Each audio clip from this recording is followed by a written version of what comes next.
Tonight is a slow Japanese love story, beginning in a grandmother's candy shop, where two small children first notice each other. One of them spends years watching from careful distances, always finding perfectly reasonable excuses to be nearby, never quite saying why. The story moves through school corridors and rainy evenings and moments where the truth almost arrives, and then quietly doesn't. Listen for what happens in an autumn courtyard, and for 30 minutes that hold 15 years of things never quite said. Close your eyes now. Let this long, quiet story carry you gently through the night, all the way to sleep. Somewhere in the slow, mild weeks before school had made any claim on him, a small boy named Kenji moved through his days in a simple and comfortable rotation. Home, his mother's side, and his grandmother Hannah's candy shop. He was 5 years old, or very nearly, and the world, as far as he had investigated it, was not especially large, which suited him well enough, because large worlds had always struck him as somewhat exhausting. He was not the kind of child who ran ahead on the pavement or pressed his face to strangers' fences. If his mother, Yuki, stopped to speak with a neighbor on the way somewhere, he would simply wait beside her, one hand loosely folded around a fold of her sleeve, not impatient, not unhappy, only there. Some children arrive in the world already aimed outward, already pointed toward noise and motion and the company of any stranger willing to pay attention. And Kenji had always been able to recognize these children from a small distance, with a kind of wondering that held no envy in it. He was simply made differently, quieter, more watchful, most himself when the room was familiar and the people in it were known, and whatever warmth there was in his day came from nearness rather than from expansion. His mother worried about this in the gentle, persistent way that mothers worry about the things they cannot quite fix. Not because her son seemed unhappy. She could see plainly enough that he wasn't, but because she could see ahead in a way he could not yet, and she wondered sometimes about the friendships he was not making, the small social muscles that were going unexercised. She had mentioned it to Hannah once or twice, in the careful way one mentions a thing when one is not entirely sure whether it deserves to be mentioned or whether one is simply borrowing worry from the future. Hannah had listened in the way she listened to most things, steadily, without hurry, letting the concern settle before she said anything. And then she had said, without much ceremony, that Kenji would be fine, that some people simply took a little longer to warm toward the world, and that this was not the same as being cold to it.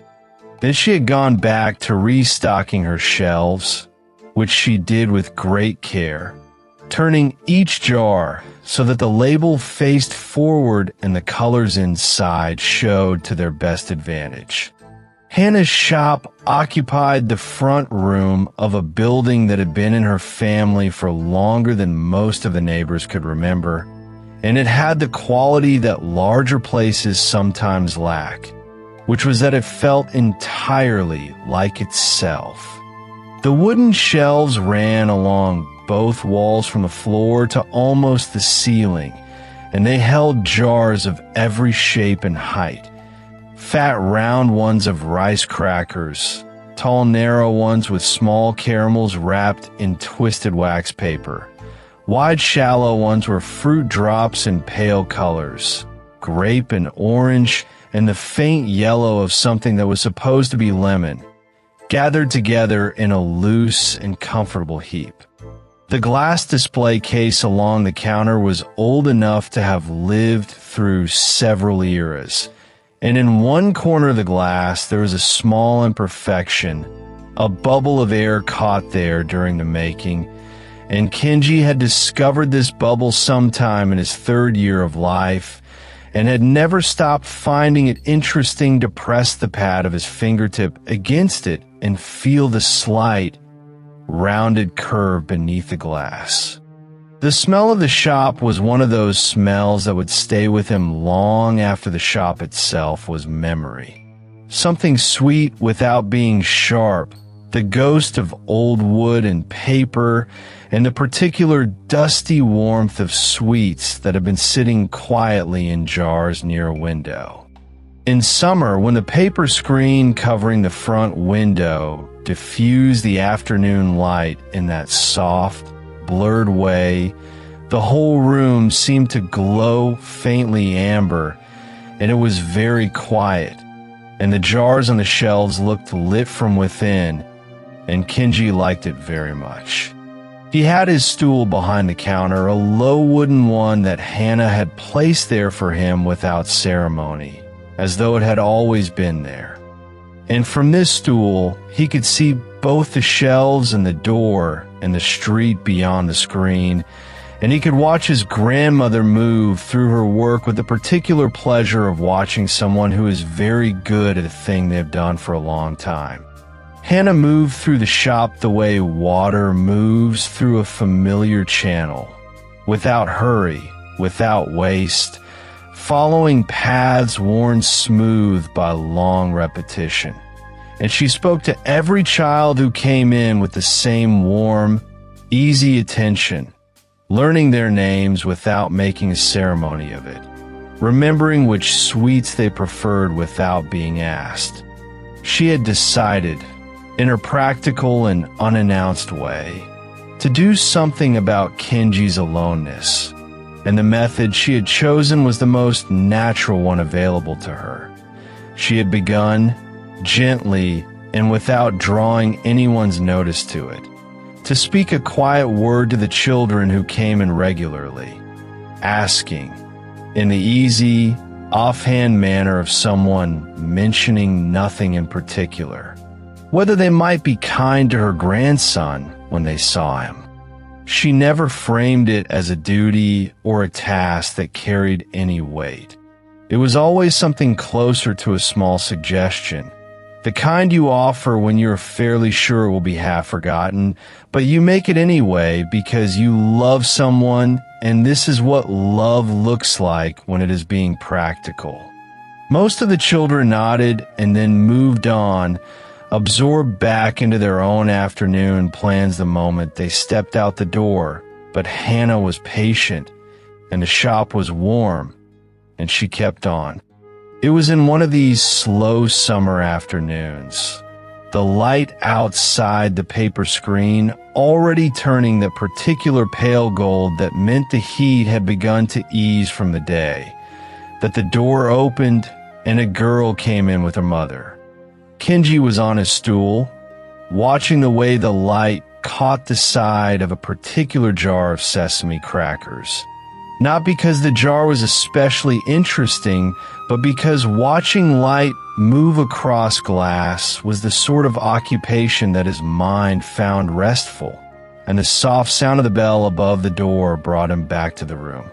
The mother, a pleasant woman named Emmy, with the comfortable manner of someone who has already begun to feel at home in a new neighborhood, went directly to Hannah behind the counter, and the two of them began to talk in the easy way of two people who have met before and are glad to meet again.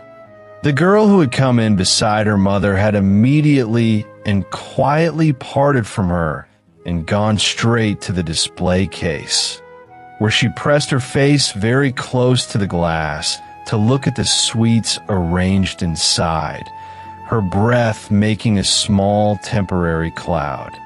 Kenji watched her from his stool with the same quiet, unhurried attention he gave to most things. She was small. That was the first thing that settled in him.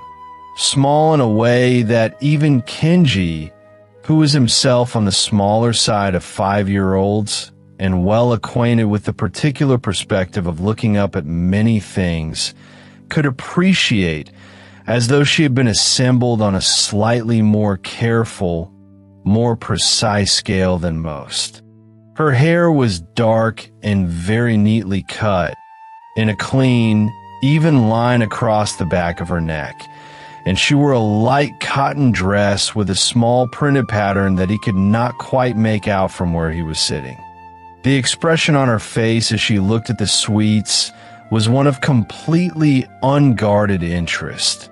Not the restless, darting interest of a child who wants and cannot settle on what, but the steady, pleasurable attention of someone who has found exactly the thing worth looking at and is in no hurry to be done with it. She seemed, to Kenji, entirely unbothered by the question of whether she was standing in the right place or holding herself the right way or whether anyone was watching her, and this quality alone distinguished her from almost every child he had observed from behind his grandmother's counter. After a moment of looking, she straightened up from the case and swept her gaze around the rest of the shop in the same easy, exploratory way, and then her eyes found him on his stool. Kenji had not moved his own gaze in time, which was a thing he would ordinarily have managed. And so there they were, two small children looking at each other across a glass display case in a candy shop on a warm afternoon, with no particular plan about what to do next. She smiled at him, quickly, warmly, without any particular agenda behind it, and then looked back at the sweets as though the whole exchange had been entirely ordinary, which he supposed it had been. It was a small moment, entirely unremarkable, and yet Kenji felt, with the vague and animal accuracy of a child who has spent a great deal of time listening rather than talking, that something had occurred. Hannah, who had been watching all of this in her peripheral way, while continuing to speak quite naturally with Emmy, leaned slightly and said something to the other woman, and Emmy nodded and called her daughter over by name, and that was how Kenji first heard it. Now, said in the matter-of-fact way a mother says a name when she means it as a gentle instruction. Hannah then said, in her calm and pleasant way, that her grandson was sitting just there and that he was a good boy who sometimes found it a little difficult to be the one to begin. And she produced a fruit drop grape, the good kind, and held it out and said that perhaps now might like to take it and say hello. Now weighed this offer for a moment, with the seriousness that children bring to decisions that adults have already made for them. And then she accepted the fruit drop and walked around to Kenji's side of the counter with the unhurried confidence of a person who has decided a thing and sees no reason to make it complicated. Kenji's hands, which had been resting on his knees in their usual place, were suddenly not in their usual place at all, and he moved them to his lap and then folded them there and waited. She looked at the stool he was sitting on, a single stool which presented an obvious practical difficulty for two people, and then, without any apparent deliberation, sat down on the floor beside it, cross-legged, as though this were the most sensible resolution anyone had yet offered to the problem. The fruit drop went into her cheek, and she looked up at him with an expression of mild, friendly inquiry, and told him that the grape ones were the best, and asked if he agreed. Kenji said that yes, he thought so too, which was entirely true, and this was more or less the sum of his contributions for the next little while, because now turned out to be the kind of person who does not require a great deal of input from others in order for a conversation to proceed quite contentedly on its own. She had observations about the jar on the second shelf whose label she could not read from this angle, and about the way the afternoon light made the glass jars look as though something warm was burning gently inside them, and about whether the shop was open on Sundays. And then, with no change in the easy, unhurried rhythm of it, she asked whether Kenji came here a lot. He told her he came most days because his grandmother was here and because he liked it, and she nodded as though this were a perfectly straightforward and sensible arrangement, which it was, and said that she and her mother had been coming for a little while now, since they moved in. Kenji looked at her when she said that. Moved in? He asked, in the careful way of someone who wants to be sure he has understood something correctly before he says anything else, where she had moved to. She named the street immediately and without hesitation. It was a street Kenji knew the way he knew his own name, a street he had walked down so many times it had worn itself smooth in his mental map of the neighborhood. And then she described the building by its landmarks. The one near the corner, she said, with the blue bicycle stand out front. He knew exactly the one she meant. He did the quiet, unconscious arithmetic that a child does when a new fact arrives and needs to be measured against everything already known. How far from his house to the corner? How far from the corner to the building with the blue bicycle stand? And the answer came back. Not far at all. Not the long walk to his friend's house on the far side of the shopping street. Not the kind of distance that required asking permission or planning the route. Just the short, easy walk that a person can do in the time it takes to finish a thought. He said aloud, slowly, testing the calculation, that she lived about 50 meters away, maybe less depending on how you counted. Now tilted her head and considered this, the fruit drop sitting in her cheek, and then agreed that yes, it was probably about that far, maybe a little less if you cut through by the fence rather than going all the way around. There was a small and easy quiet between them, the kind that settles between two people who have just established something together and do not need to immediately fill it with anything. Then now said that they were practically neighbors, then weren't they? And Kenji said that yes, they were, and that was all. There was no ceremony in it, no particular weight given to the discovery. Just two children in a candy shop who had arrived at a simple fact and found it satisfying. Now looked back at the shelves with the same lively interest she had brought through the door and went on regarding the things on them with a calm, pleasurable attention, and Kenji watched the light settle across the glass jars, and Hannah moved quietly at the far end of the counter, and the two mothers talked in the comfortable way of two women who were discovering they have a good deal in common. It was a perfectly ordinary afternoon, and both children seemed to understand this without needing to say so, and neither of them made anything more of it than it was, which is one of the gifts that childhood extends before it is eventually, reluctantly revoked. Kenji found, somewhere in the middle of Nao's account of the jar she still could not identify. It was sesame crackers, he knew, but he did not say so yet. He was not quite sure why. That he had said something he could not afterward reconstruct what, and she had laughed. A quick, bright, ordinary laugh, and this had felt unexpectedly good, in a way he could not have put into words but recognized as good all the same. Hannah, refilling a jar at the far end of the counter, glanced over once, and the look on her face was the quiet, settled look of someone who had hoped for something and watched it happen without any drama, which was, she had decided long ago, the very best way for most things to happen.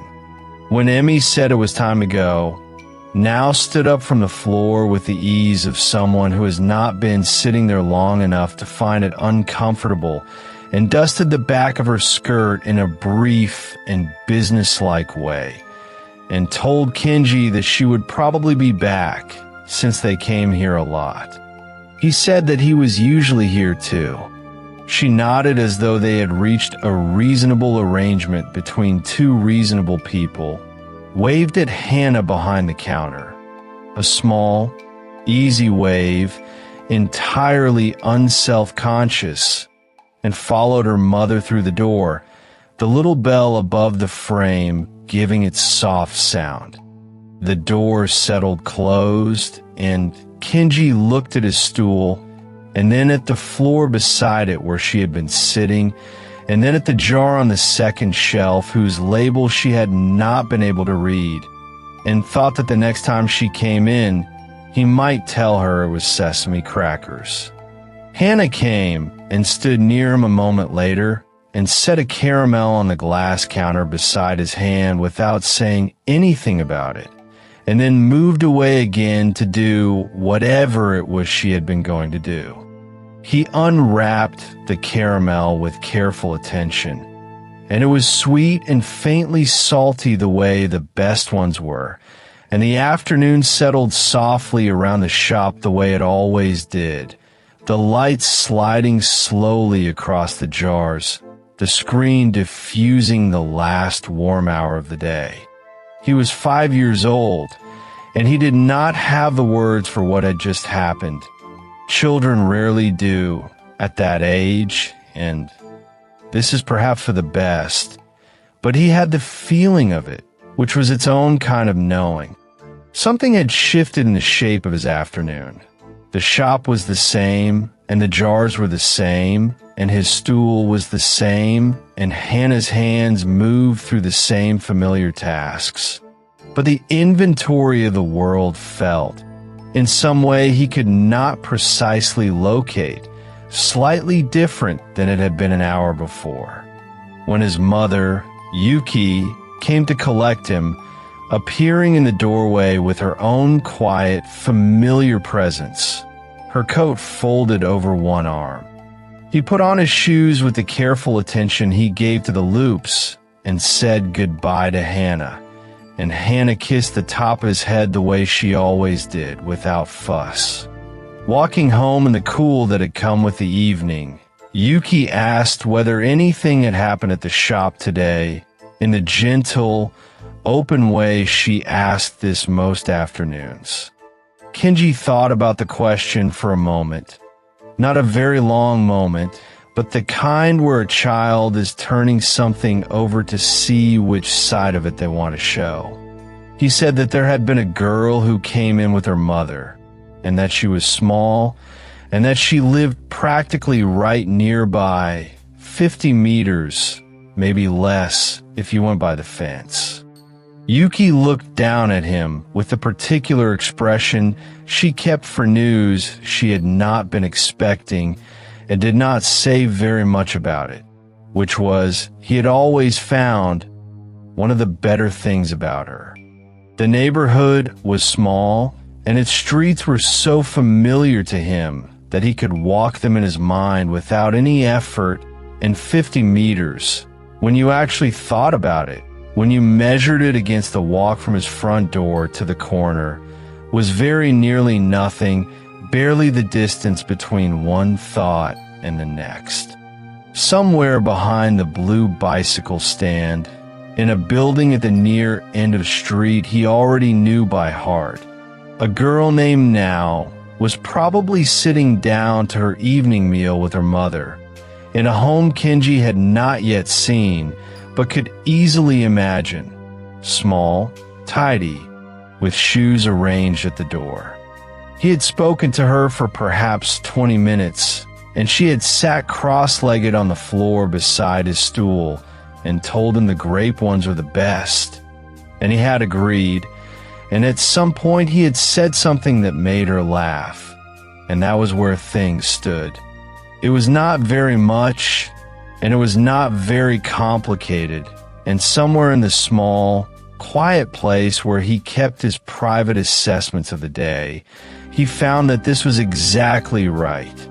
The evening settled gently over the neighborhood, and the walk home was short, and the familiar streets folded softly around them as they went, warm and unchanged and exactly where they had always been.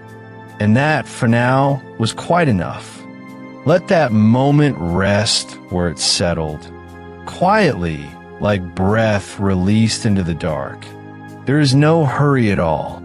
The same night holds us still, the same soft weight of it pressing gently at the edges of everything. And we stay with them a little longer before the story moves again. You can take a slow breath now. Let your shoulders ease. Let your thoughts grow a little softer around the edges. The world outside is still and very far away. What comes next unfolds in its own time, unhurried. Another turn in the same long unfolding. Another thread drawn slowly through the same still hours of night.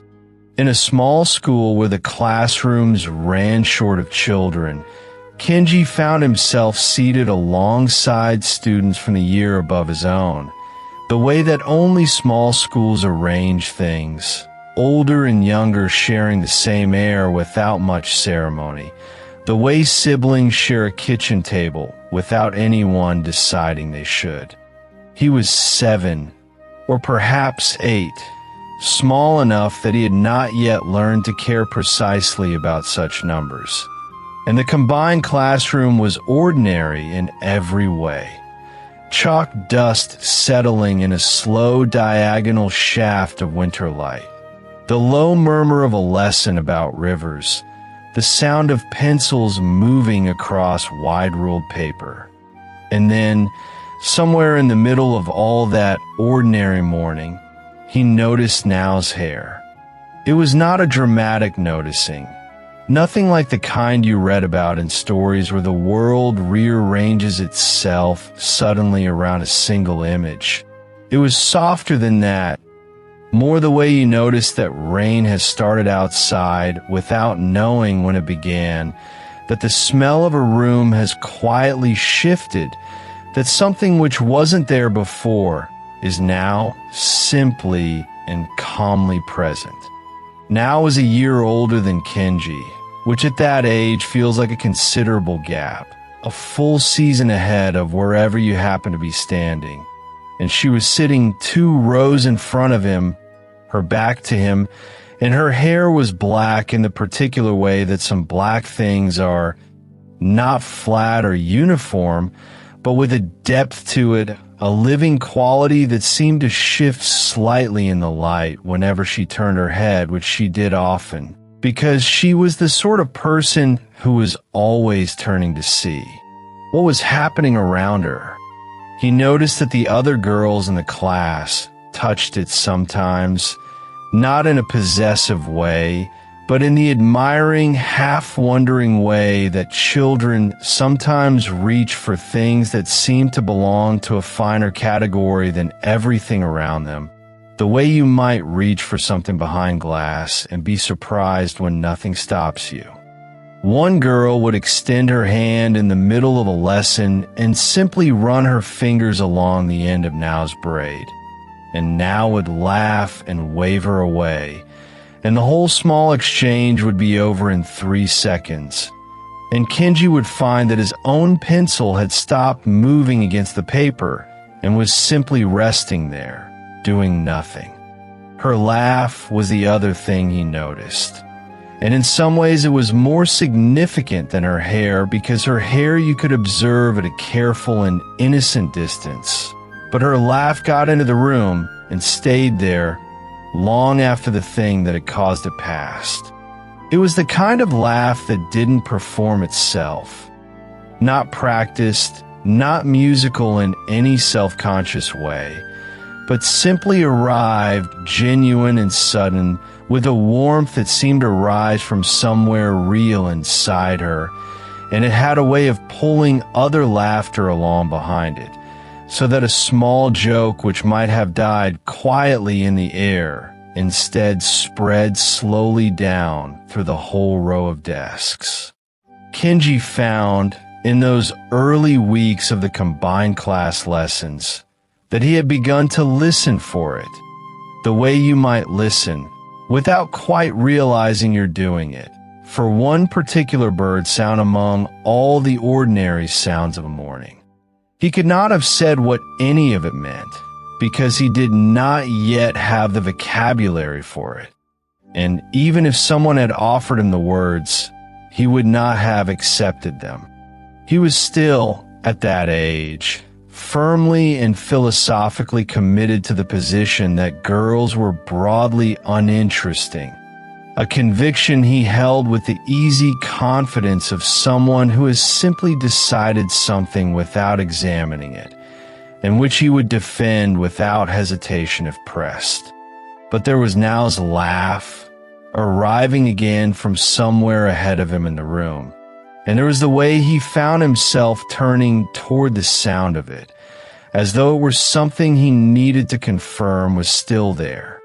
He began, in the patient and instinctive way of children who want something they cannot name, to find reasons to be nearby.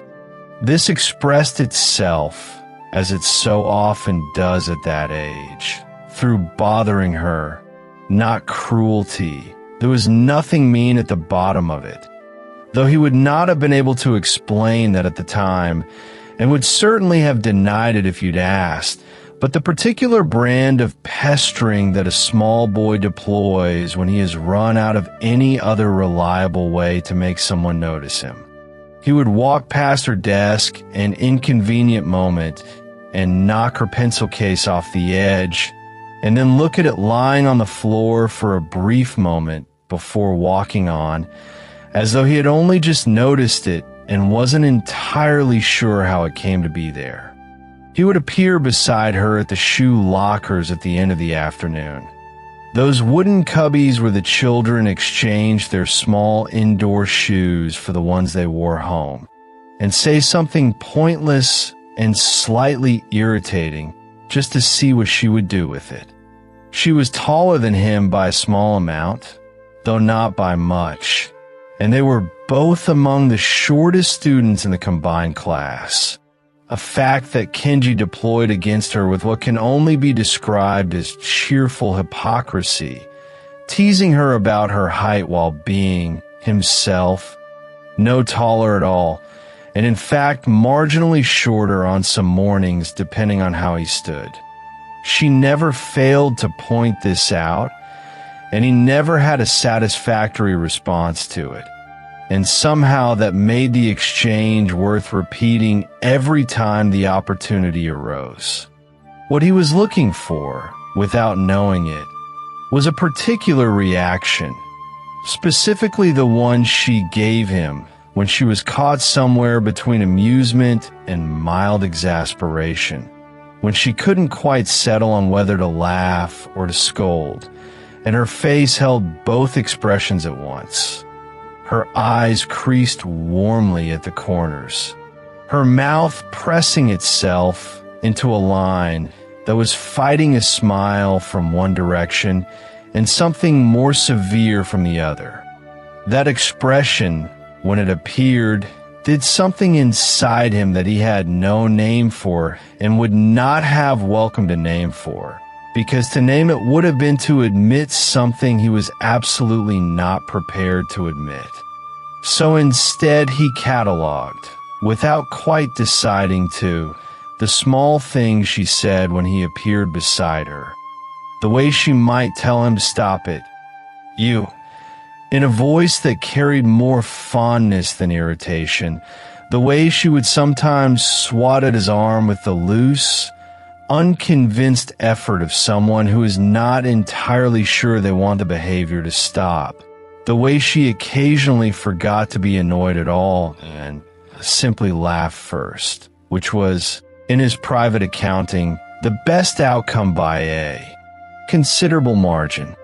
She spoke about him to her friends. He knew this in the sharp-eared way of children who make a point of overhearing things they're not officially meant to hear. And what she said, he gathered, was that he reminded her of a younger brother. Something like that, some version of that. This piece of information reached him at the end of school day, delivered by one of Now's classmates with the thoughtless precision of someone who assumes they're sharing a neutral fact and expects nothing interesting to happen as a result. He stood there in the corridor, his shoe half on and half off, holding this information and deciding, very carefully and without any visible sign of doing so, what to make of it. He told himself he didn't mind, and then told himself more firmly that he didn't mind, and then put his shoe fully on and walked home thinking about it for every one of the 20 minutes the walk required. Little brother, which was to say in Now's world that he was someone she had noticed enough to give a category to, someone who existed for her not as a stranger passing through, but as a presence with a character and a particular place. Even if the place was not the one he would have chosen.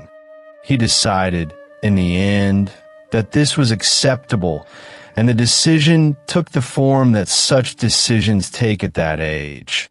A quiet, private renegotiation of what he had wanted in the first place.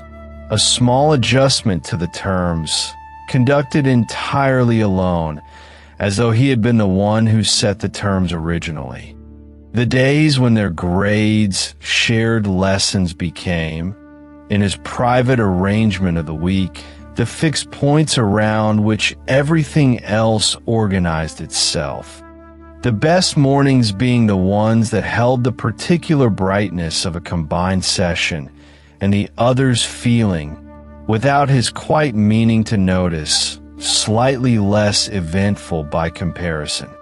He would arrive at the shared hall a few minutes before the lesson was due to begin, with some perfectly reasonable purpose already prepared, a textbook that needed checking, a pencil that needed sharpening at the specific sharpener in that corridor, and he would watch the doorway with the careful, rehearsed incuriosity of someone trying very hard not to appear to be waiting. And then Now would come in with her friends, still talking about something that had apparently started in the hallway and was too good to leave there. Her bag over one shoulder, and something in the quality of the room would seem to settle differently, and Kenji would find himself looking down at his notebook as though something very important had just appeared there. He sat, on the better mornings, close enough to see the way she tilted her head when the teacher said something she found genuinely interesting, the way she leaned sideways to murmur something to the girl beside her, the way her shoulders moved when she was trying to suppress a laugh she was not supposed to be having. He kept all of this in an interior ledger he never consulted deliberately, one that continued adding entries whether he approved of them or not, without comment or ceremony, in the same way a tide continues regardless of what you think of it. His friends, meanwhile, had arrived at conclusions of their own, with a certain and unsparing accuracy of children who have not yet learned the social courtesy of pretending not to notice entirely obvious things. One afternoon, walking home along the narrow streets near the school in a loose group, one of them simply said it plainly, that Kenji was obviously, demonstrably, and beyond any reasonable doubt in love with that girl from the year above, the one with the nice hair, the one he was always finding reasons to bother. Kenji denied it at such speed and with such thorough completeness that several of his friends exchanged a look of the kind that requires no words to accompany it.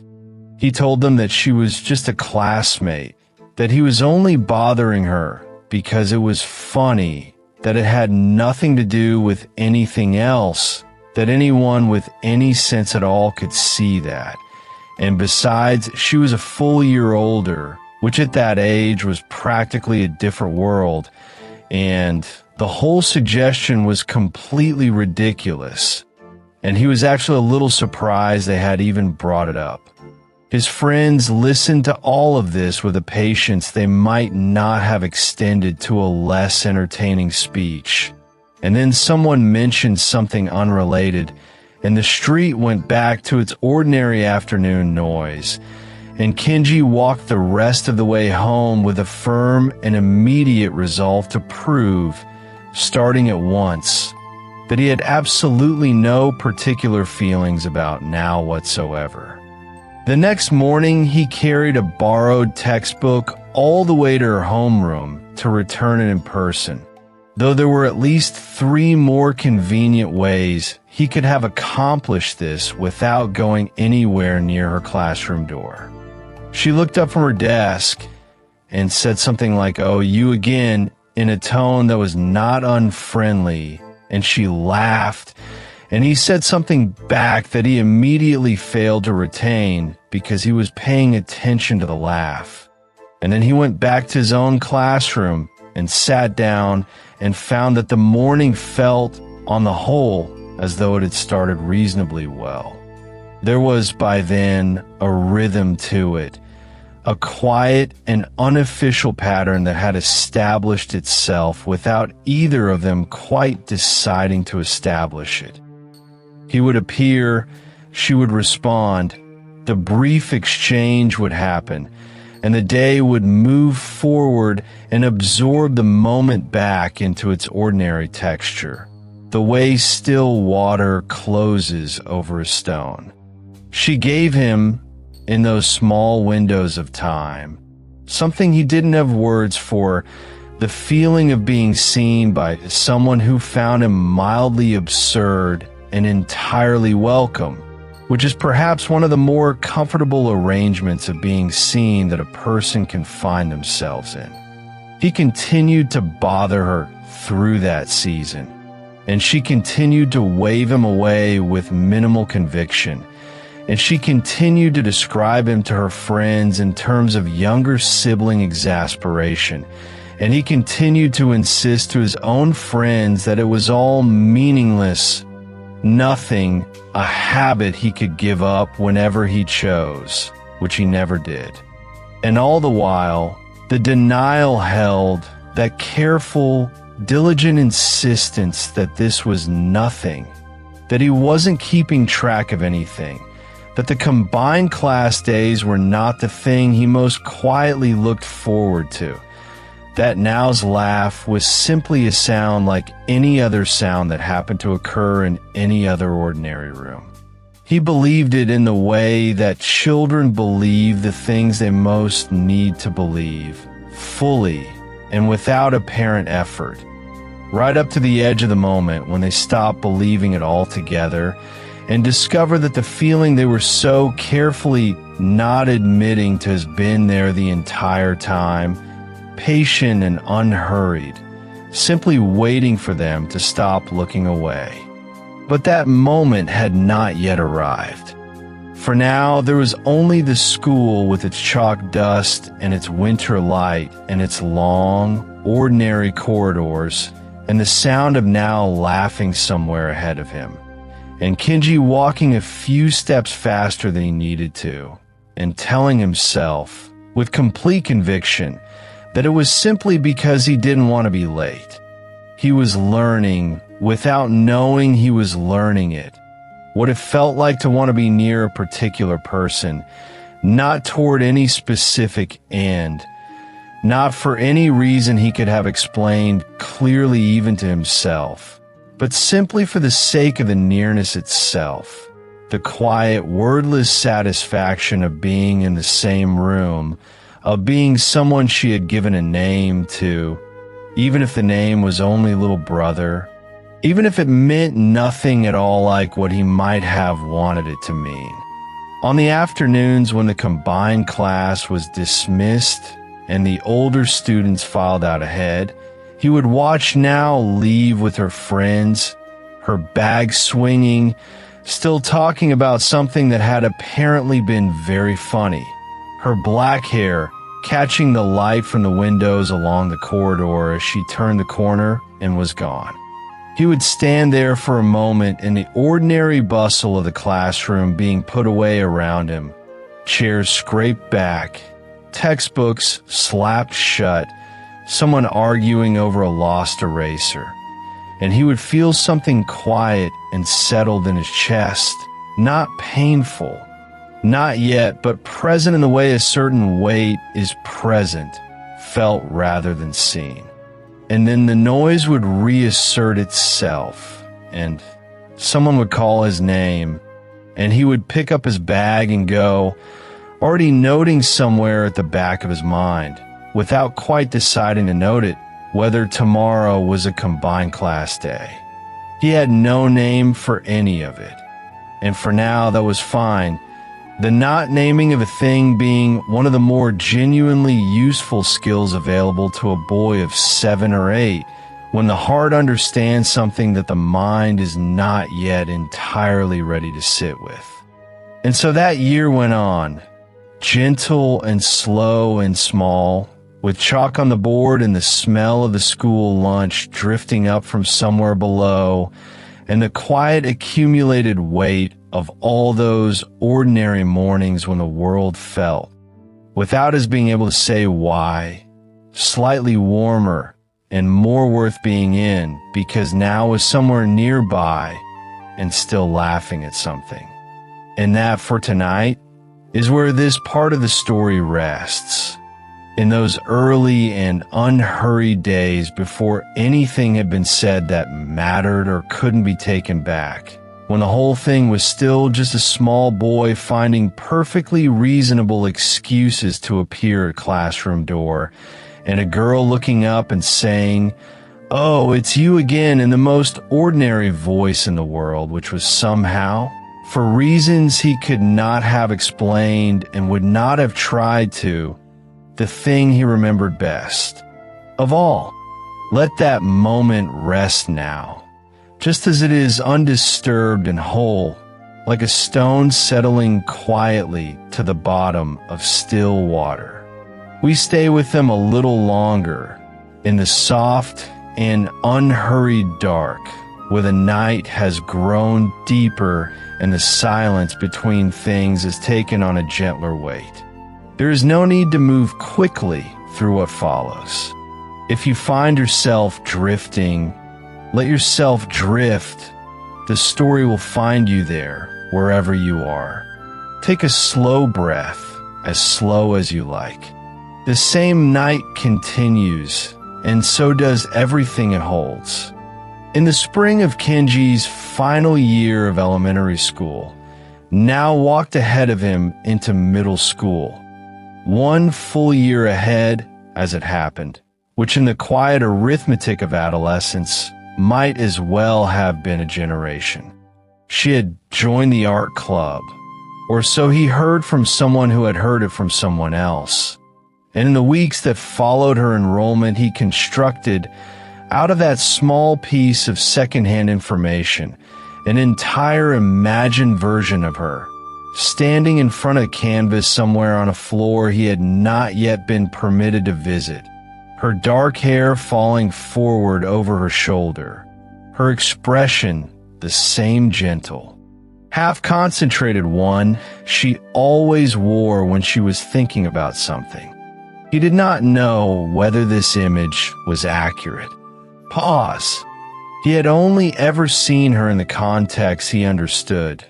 The neighborhood streets, the schoolyard, the occasional shared classroom where their 2-year groups had been folded together for lessons. And now she had moved into a building he could not yet enter, and the silence where her presence used to be felt, to him, like a room with the furniture rearranged in the dark, familiar in outline, but wrong in all the particulars. That last elementary school year passed for Kenji the way years do when you are waiting for something, slowly in the living of it and quickly in memory.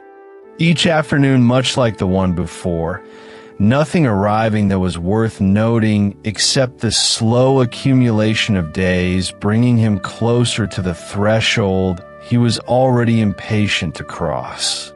He was still the same boy who had always found reasons to wander past the places he might see her, still half listening for any mention of her name in conversation, still faintly aware of her movement through the neighborhood in the evenings. But she was no longer in the same building, and he had not quite worked out what to do with all the attention that had always gone naturally in her direction. When his own middle school spring finally came, Kenji walked through the gates with something he could not have named precisely, a complicated feeling, part excitement, and part the specific nervousness of someone who has rehearsed a situation so many times in their head that the reality, when it arrives, feels slightly wrong-shaped, slightly smaller than it was supposed to be. She was there in theory. Pause. In the same building, under the same roof, breathing the same corridor air.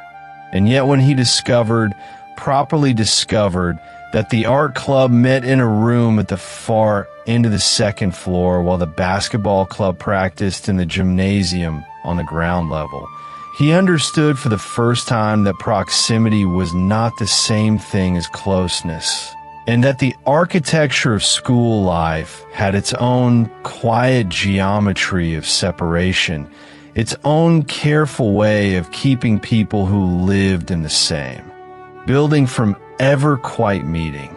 He had joined basketball because a friend had asked him to, which was, he would later think, roughly the same reason most decisions in those years got made. Not because he had thought about it and chosen, but because someone else was going and the alternative was having no particular place to go. The friend's name was Haruto, a loud, sunlit sort of boy who moved through each school day with an uncomplicated goodwill that Kenji found both enviable and slightly exhausting. And when Haruto announced that he was joining the basketball club, and wasn't Kenji coming too, Kenji said yes in the way that people say yes when they have no strong opinion of their own and someone else is supplying one on their behalf. And so basketball became the shape of his afternoons.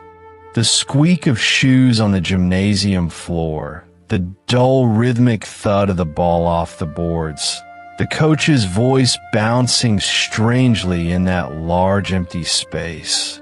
And none of it had anything to do with Now, who was upstairs somewhere in the art room, doing things he could not picture, unreachable, a presence in the building that he felt more than he encountered.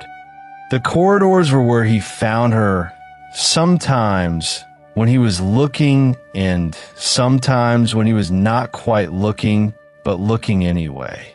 Between lessons, or at the end of the school day, when the building dispersed itself into the cooling afternoon, he would catch a glimpse of her at the far end of a hallway.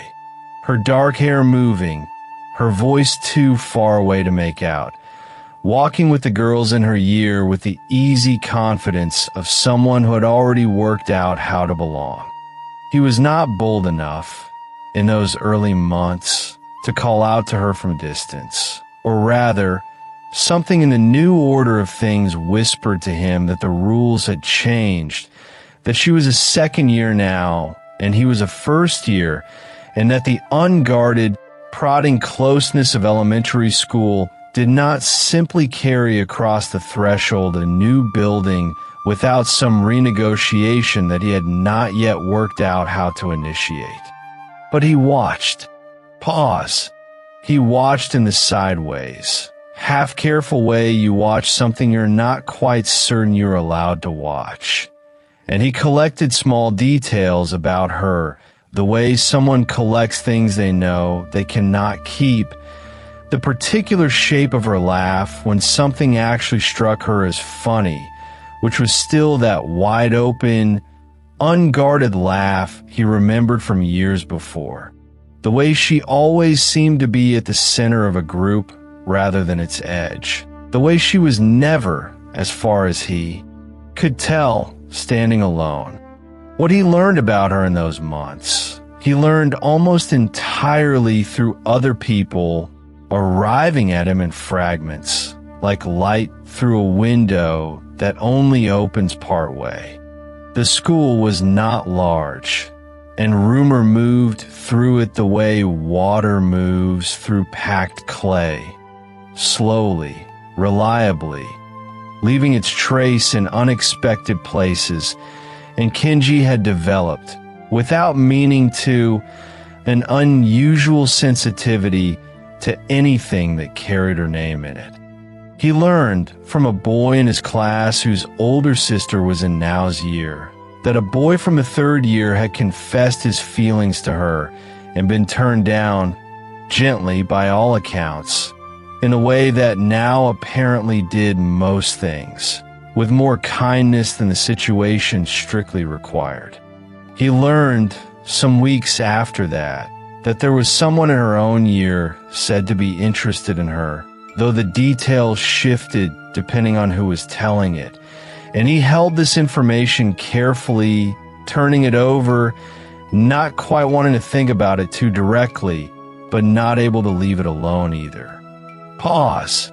She had not, as far as anyone could tell, actually started dating anyone.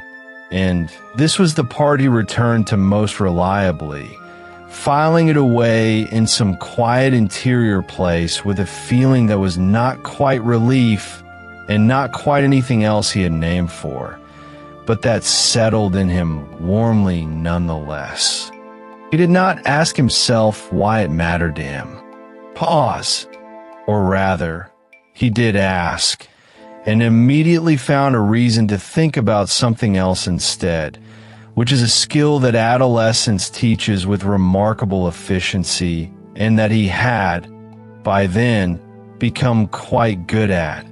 Somewhere in the middle of that first middle school year, something in the way Kenji spent his evenings began to change, quietly and without particular announcement. A friend had lent him a light novel, one of the thick, earnest ones that were circulating among the boys in his class, full of adventure and strange emotional sincerity, the kind of story that takes seriously what other stories tend to pass over quickly. And he had meant to read a chapter or two before sleeping, and instead had read until his mother knocked on his door from outside and said it was past midnight. After that, he read more. Pause. He found in those pages something that the gymnasium and its bouncing ball did not offer him, a kind of interior life that was treated as real and worth examining, characters who felt things at some length and who were not embarrassed about it. And he moved through the stories with a quiet recognition, a sense that someone, somewhere, understood the particular experience of carrying a feeling at a careful distance without knowing what to do with it. The anime came later, arriving in the same sideways fashion, a title mentioned in passing, a first episode watched out of vague curiosity, and then another and another, the evenings softening into the pale screen glow while outside the sky darkened over the neighborhood rooftops, and his mother occasionally called something up the stairs that he answered with a yes that committed him to nothing specific. His mother noticed the change in him and said something about it, and Kenji said he was fine and that he was reading, and his mother looked at him in the long considering way that mothers have when they're deciding whether to say more, and then, wisely, said nothing more. Haruto noticed too, in the blunter way of a close friend, said that Kenji was getting strange, said it with the cheerful bluntness that was his particular way of showing concern. And Kenji said he was just reading, and Haruto said that was the same thing as getting strange, and they both laughed, and nothing changed between them, because some friendships are durable enough to hold a fair amount of strangeness without strain.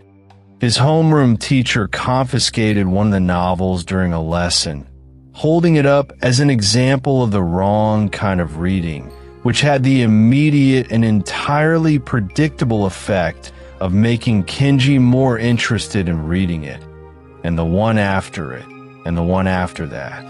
Some of the girls in his class said, around this time, that he had become odd, sitting by himself at lunch more often, reading books that looked a little peculiar, and one of them said it with a specific gentle concern that is harder to receive than bluntness, because you cannot be annoyed at it, and so you have to just sit with it. He did not mind exactly. Pause. He minded the way you mind something that lives at the edges of your attention, while the center of it is occupied by something else entirely.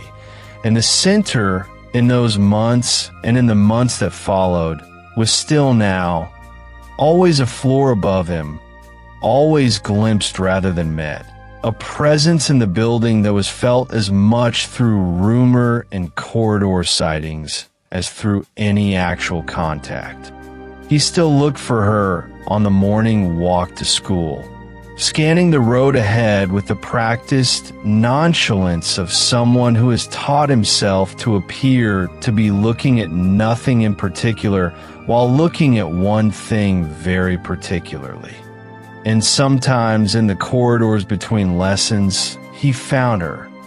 And when he did what he had always done, which was to go over and say something and prod gently at her composure, looking for that expression she made when he was being particularly impossible, that half-laughing, half-exasperated look that had not changed since the elementary schoolyard. She still gave it to him on occasion. Pause. She would tell him, in the tone of someone who does not quite mean it yet, to cut it out, and there was still in those brief meetings the old ease between them. The shorthand of two people who had known each other long enough that certain things required no explanation. But she was a second year, and he was a first year, and her friends were her friends, and his were his, and the corridor meetings were always brief, a minute, 2 minutes, or disappearing around a corner with her classmates while he stood there with the warmth of the exchange still faintly present, already cooling. The rumors reached him all through that year and into the second, in the reliable way that information about someone you are paying attention to has of finding you. There was always something, another confession from another older student, another update on the question of whether she had finally started seeing someone, and Kenji received each piece with the same steady quiet, not sure what he was building with all these fragments, but unwilling to stop collecting them, the way a person saves small objects whose purpose is not yet clear. She had not, it seemed, started dating anyone. Pause. The fact sat in him like a lamp left on in a room you're not quite using, giving off a low, steady warmth that was not quite hope and not quite its absence either, something in between that did not require him to commit to any particular interpretation. He was 13 and then nearly 14, and the light novels and the late-night anime had given him a vocabulary for things he could not otherwise have named, the way a feeling can be present and unspoken across years, the way two people can share the same building in the same neighborhood and still live in entirely separate worlds, the way time in those years has an elastic quality, stretching certain weeks into what feel like months and compressing whole seasons into an undifferentiated blur of school mornings and gymnasium afternoons and walks home in the fading light. He recognized something of himself in what he read, sometimes. Pause. Not in any dramatic way. He knew he was not the brooding hero of anything, but in the smaller, quieter way, in the sense that he understood the interior experience of someone who is carrying something carefully and has not yet found either the words or the occasion to put down.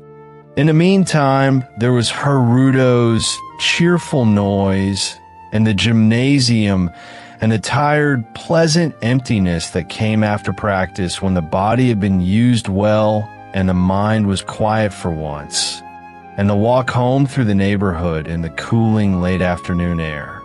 Sometimes on that walk he would see her ahead of him, not reliably, not always, but sometimes enough to keep the possibility alive, and he would adjust his pace without quite deciding to keeping the distance between them steady, neither closing it into awkwardness nor letting it open into absence. Just following at the comfortable remove that had become, over the course of that year, his natural relationship to her, close enough to see, far enough to go unnoticed, which was its own kind of intimacy, the intimacy of someone who has learned the particular landscape of another person's public life. This was the shape of those middle school years, and he had settled into the shape of them the way you settle into weather, not resigned to it and not content with it exactly, but inhabiting it with the patient practicality of someone who has decided, without quite deciding, that this is simply how things are for now, and that now is not the same as always. Pause. And somewhere above him, on the second floor, in a room that smelled of paint and turpentine and the particular dry warmth of a room full of art materials, now was working on something, a canvas or a sketch or a study for something larger. Her dark hair catching the afternoon light through the window, her voice audible occasionally in the corridor for a moment before the door swung shut again and the building kept its counsel. He could not have told you what she was making up there. Pause. He could not have told you much about the second floor at all. Really, it was another country with its own unhurried rhythms, its own conversations and small dramas, visited by him only in the form of rumor, glimpsed only in those seconds when someone pushed the door open and a brief warm sound escaped before it closed again. But he knew she was there, and knowing she was there made the building feel inhabited in a particular way, warmer, somehow more worth being in, and he tucked that warmth in alongside the novels and the gathered gossip and the corridor glimpses, all of it composting slowly into something he did not yet have a name for, something that sat quietly between longing and acceptance and asked nothing of him except that he keep showing up. And so he kept showing up, and the months kept passing, and the building held them both without comment. Her in the soft art room light, him in the gymnasium's echo, both of them moving through the same ordinary days in their separate and parallel ways, knowing each other only at the edges. And that, for now, is where we leave him, a boy of 13 or 14, carrying his light novel home through the neighborhood in the late afternoon quiet, keeping a patient and careful record of everything he half knew about the girl one floor above him. Not sure what he intended to do with any of it, but not willing, not even slightly, to stop. Pause. Let that moment rest now, undisturbed, the way a candle flame rests after the hand that shielded it has slowly moved away. We stay with them a little longer, in the same quiet, beneath the same soft dark. And there is no hurry at all, no reason to move forward before you're ready. Take a slow breath, if you like, and let your shoulders settle. The night is still unfolding, gently, the way nights do when there is nowhere else to be. And when you are ready, and there is truly no rush, the story continues, carrying you forward on the same unhurried current. Somewhere in a middle school gymnasium, on a morning in early March when the sky was still pale and undecided about itself, a boy named Kenji sat among the rows of underclassmen and watched the back of a girl named Nao's head. She was in the front section with the graduating class, wearing her school uniform the way you wore it on ceremonial days, pressed and careful and slightly unfamiliar, like a version of yourself that has been neatened for someone else's benefit. Her hair was pinned back from her face, which was unusual, and Kenji noticed this the way he noticed almost everything about her, which was quietly and from a reliable distance, as though looking too directly might give something away that he was not yet ready to give. He had been doing this for most of middle school, watching from some careful remove the way she laughed and leaned toward her friends when they told her something worth leaning for, and then looking away before any of it could become a conversation he wasn't ready to be in. Pause.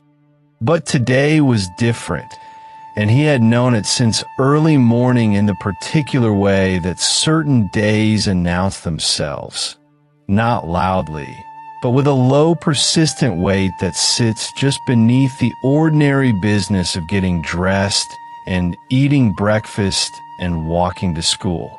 After today, she would graduate into high school, into different corridors and a different timetable, and the comfortable proximity that had held for 3 years, the 50 meters between their houses, the shared commute, the joint classes where the 1-year gap between them briefly dissolved, would simply end, the way things end when no one formally decides to end them, when they just quietly stop being available.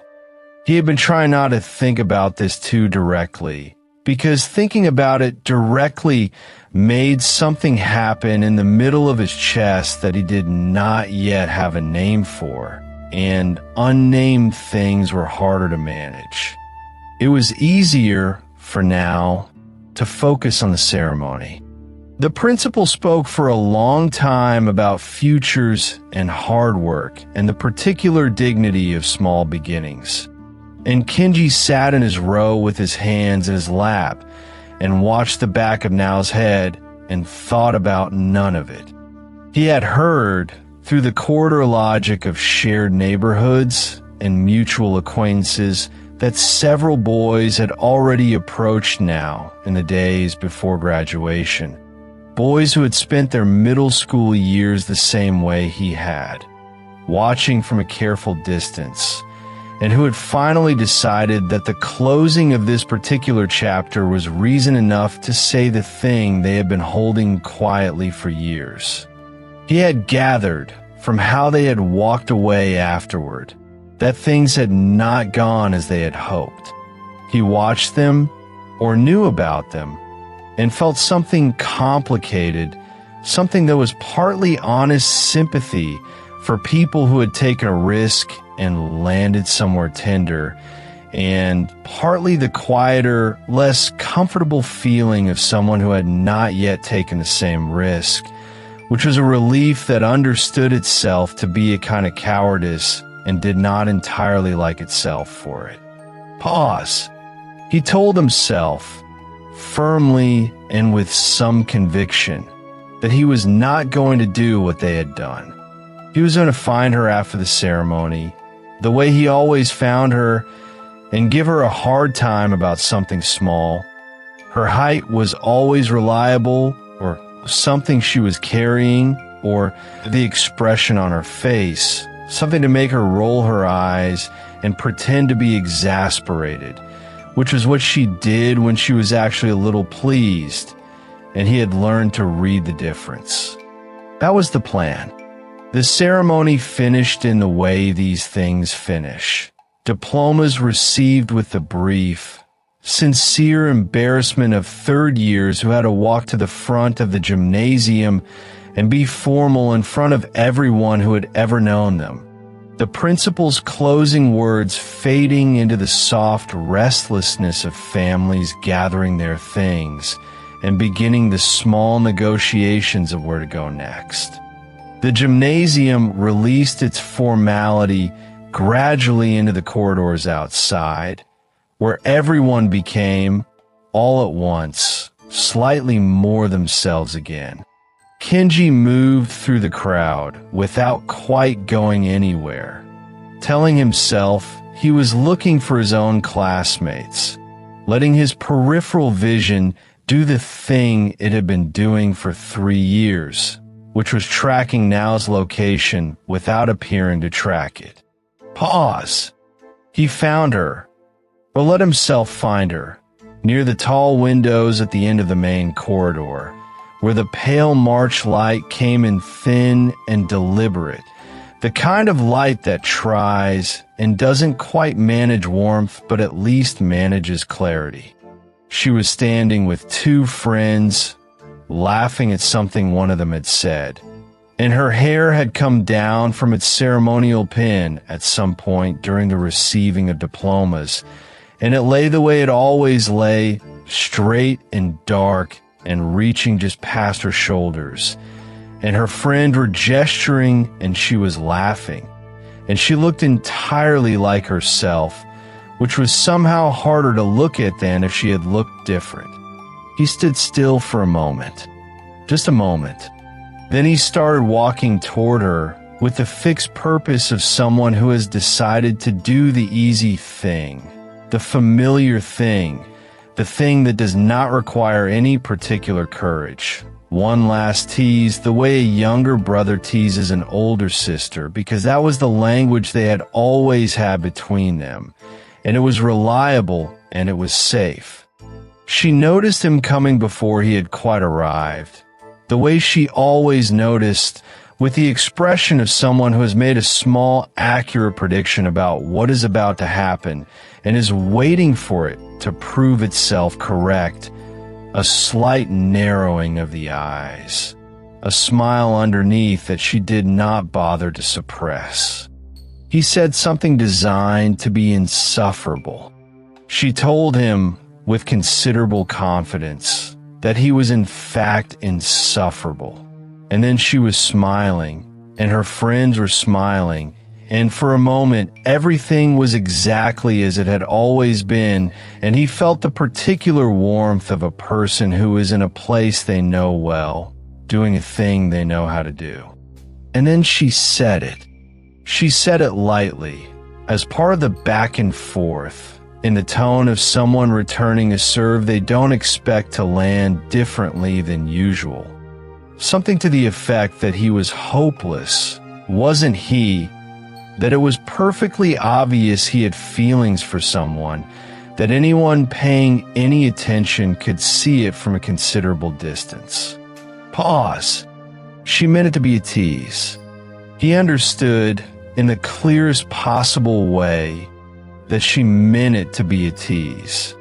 And yet, standing there in the corridor with the March light behind her and the noise of the graduation dispersing around them and 3 years of careful distance, suddenly feeling very heavy.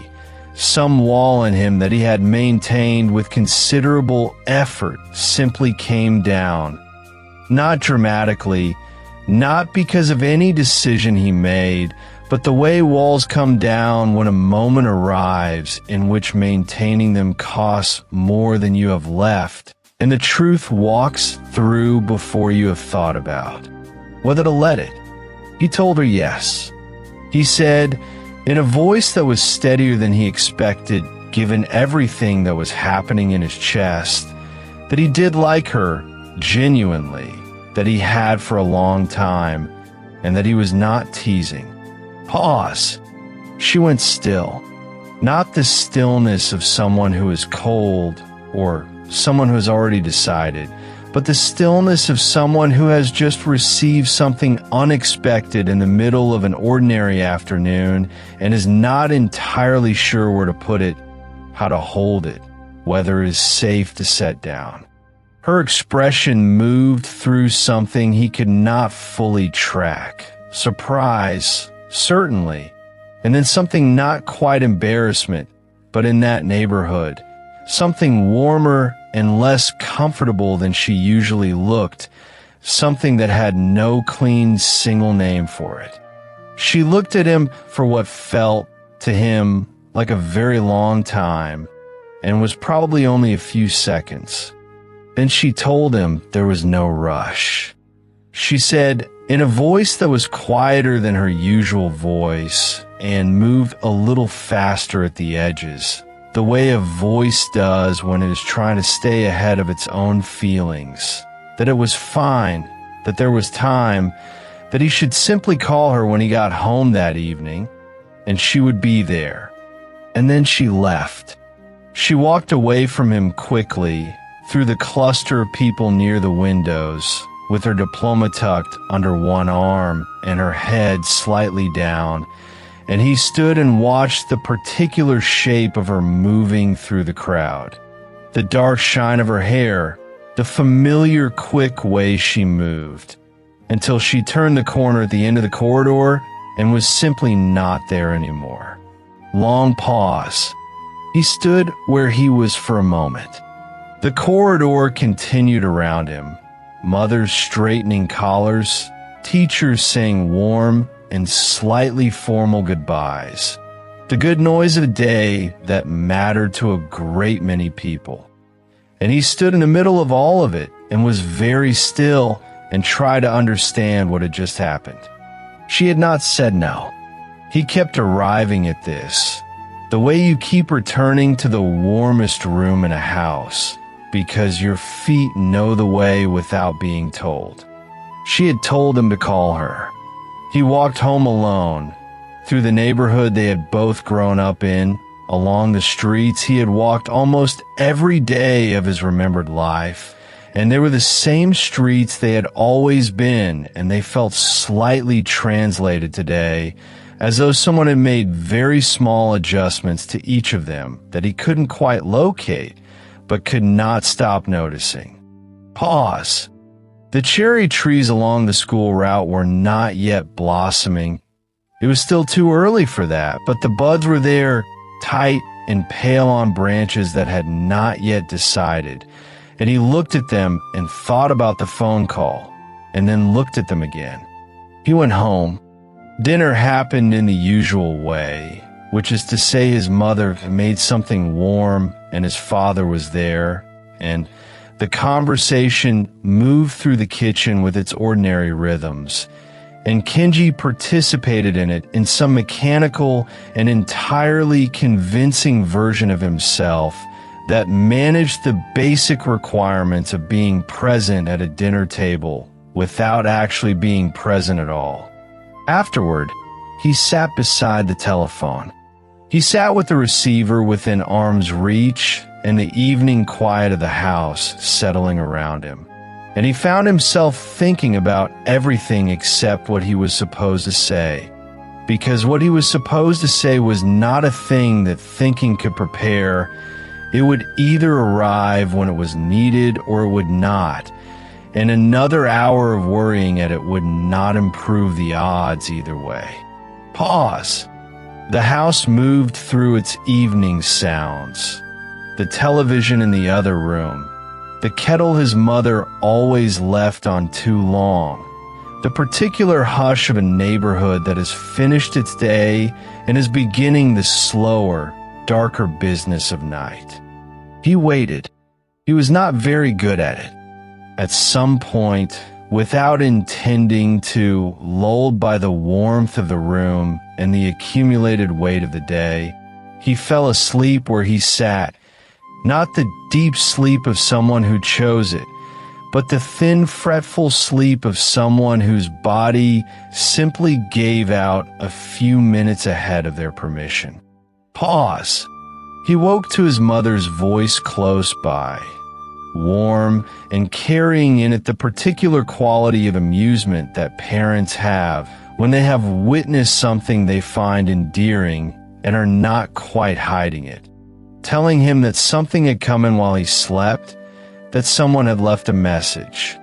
He was on his feet and reaching for the receiver before he was fully conscious of having stood up, and his heart was doing something obvious and embarrassing in his chest.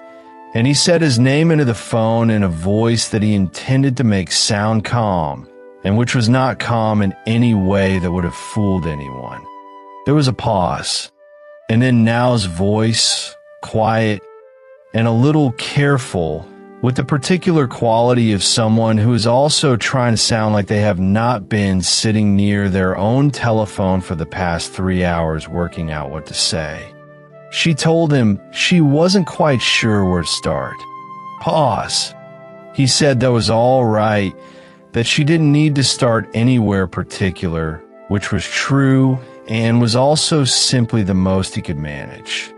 There was a silence between them that lasted long enough that he began, quietly and with a kind of resigned dignity, to compose in his head the most graceful version of himself that he could bring to a no. He had been preparing this in some background part of his mind for most of the afternoon, the way you prepare for weather. She told him, eventually, that she thought she might write him a letter instead, that she needed a little more time, that the right words weren't ready yet, and that a letter could hold them better than a phone call could, because a phone call disappears the moment it's over. He said that was fine. He meant it in the way you mean something that is not what you wanted, but is more than nothing, which is its own quiet texture, its own particular kind of meaning. Pause. The call ended in the slightly awkward way of honest conversations where nothing has been resolved and neither person knows quite how to close the door. And then the line went quiet and he was standing alone in the hallway of his family's house with the receiver in his hand and the night outside the window. He stood there for a moment. Then he put the phone down. He thought, standing in the quiet hallway, that the worst possible version of whatever came next was still better than the version of today in which he had said nothing, better than walking away from that corridor with another small tease on his lips and the true thing still unspoken, still tucked away, still waiting for a more convenient moment that was never going to arrive. He had said the true thing. She had not said no. There was a letter coming. He went to bed. Pause. He lay in the dark of his room and let the day come apart slowly around him. The gymnasium, the ceremony, the way the afternoon light had looked in the corridor, the particular stillness that had come over her face when he said it, the way she had walked away with her diploma tucked under one arm, the phone call, and the careful quality of her voice and the letter she had promised. He turned these things over gently, the way you turn over objects in the dark when you're not entirely sure how to hold them. And he found himself thinking that perhaps this, too, was a kind of love, Not the clean, decisive kind. Not the kind that arrives all at once and announces itself. But the other kind, the longer kind, the kind that lives in corridors and waits for graduation ceremonies and sits beside telephones and agrees to wait for a letter, because waiting for a letter is what it can do tonight. The kind that asks you only to have said the true thing and then to be patient with what happens next. He held on to this, lightly, as the room grew quieter around him and the sounds of the neighborhood softened and the cherry trees outside continued their slow private work of deciding to bloom. And so he rested, not quite knowing, somewhere warm between the two, which is, if you think about it, where most good stories live for a little while before they find their way to where they are going. Pause. Let that moment rest where it's settled, soft and still, like the last note of a song held just a breath too long before the silence takes it.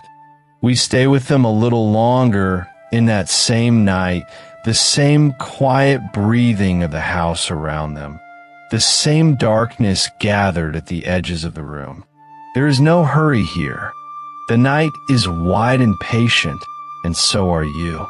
Allow yourself to sink a little deeper into wherever you are, to let your shoulders fall, to take one slow breath in and let it go. The story is still here, still unfolding, one thread pulling gently forward into the hours that remain. Somewhere in the small house where Kenji had grown up, a lamp had come on without him noticing, and its soft light lay across the tatami in a long, warm band. And he sat near the telephone with the particular stillness of someone who has decided not to move until something changes. He had walked home slowly from school that afternoon with the careful quiet of someone carrying something new and fragile, and he had lowered himself onto the cushion nearest the low table and placed his hands in his lap and waited, because he had told now, in the corridor near the school entrance, that he liked her, and she had told him to go home, that she would call. No one in the house had asked him anything, which he was quietly grateful for. His mother moved somewhere in the other rooms, her slippers making the softest sound on the wooden floor, and at some point she appeared and set a cup of tea on the tatami beside him, warm and without comment, and then she was gone again. What was sitting in him, alongside the waiting, was the memory of his own voice, the way it had sounded just a few hours before, saying something he had never said aloud in all his years of knowing her, and the way now had looked at him in the moment after, not unkind, not frightened, only surprised, her eyes going wide in the thin afternoon light before she told him to go home. She had always been someone who did what she said she would do, which was, in a strange way, the most reliable comfort available to him just then, the knowledge that the call would come eventually, even if he did not yet know what shape it would take when it arrived. The phone sat in its cradle in the lamplight and said nothing, as phones do, and Kenji watched it with a calm that was mostly on the surface, understanding underneath that he had entered the part of a story where the only remaining work was waiting, and that waiting was the hardest kind. He thought about what he had said and whether he might have said it better, at a different time, in a different tone, with more preparation.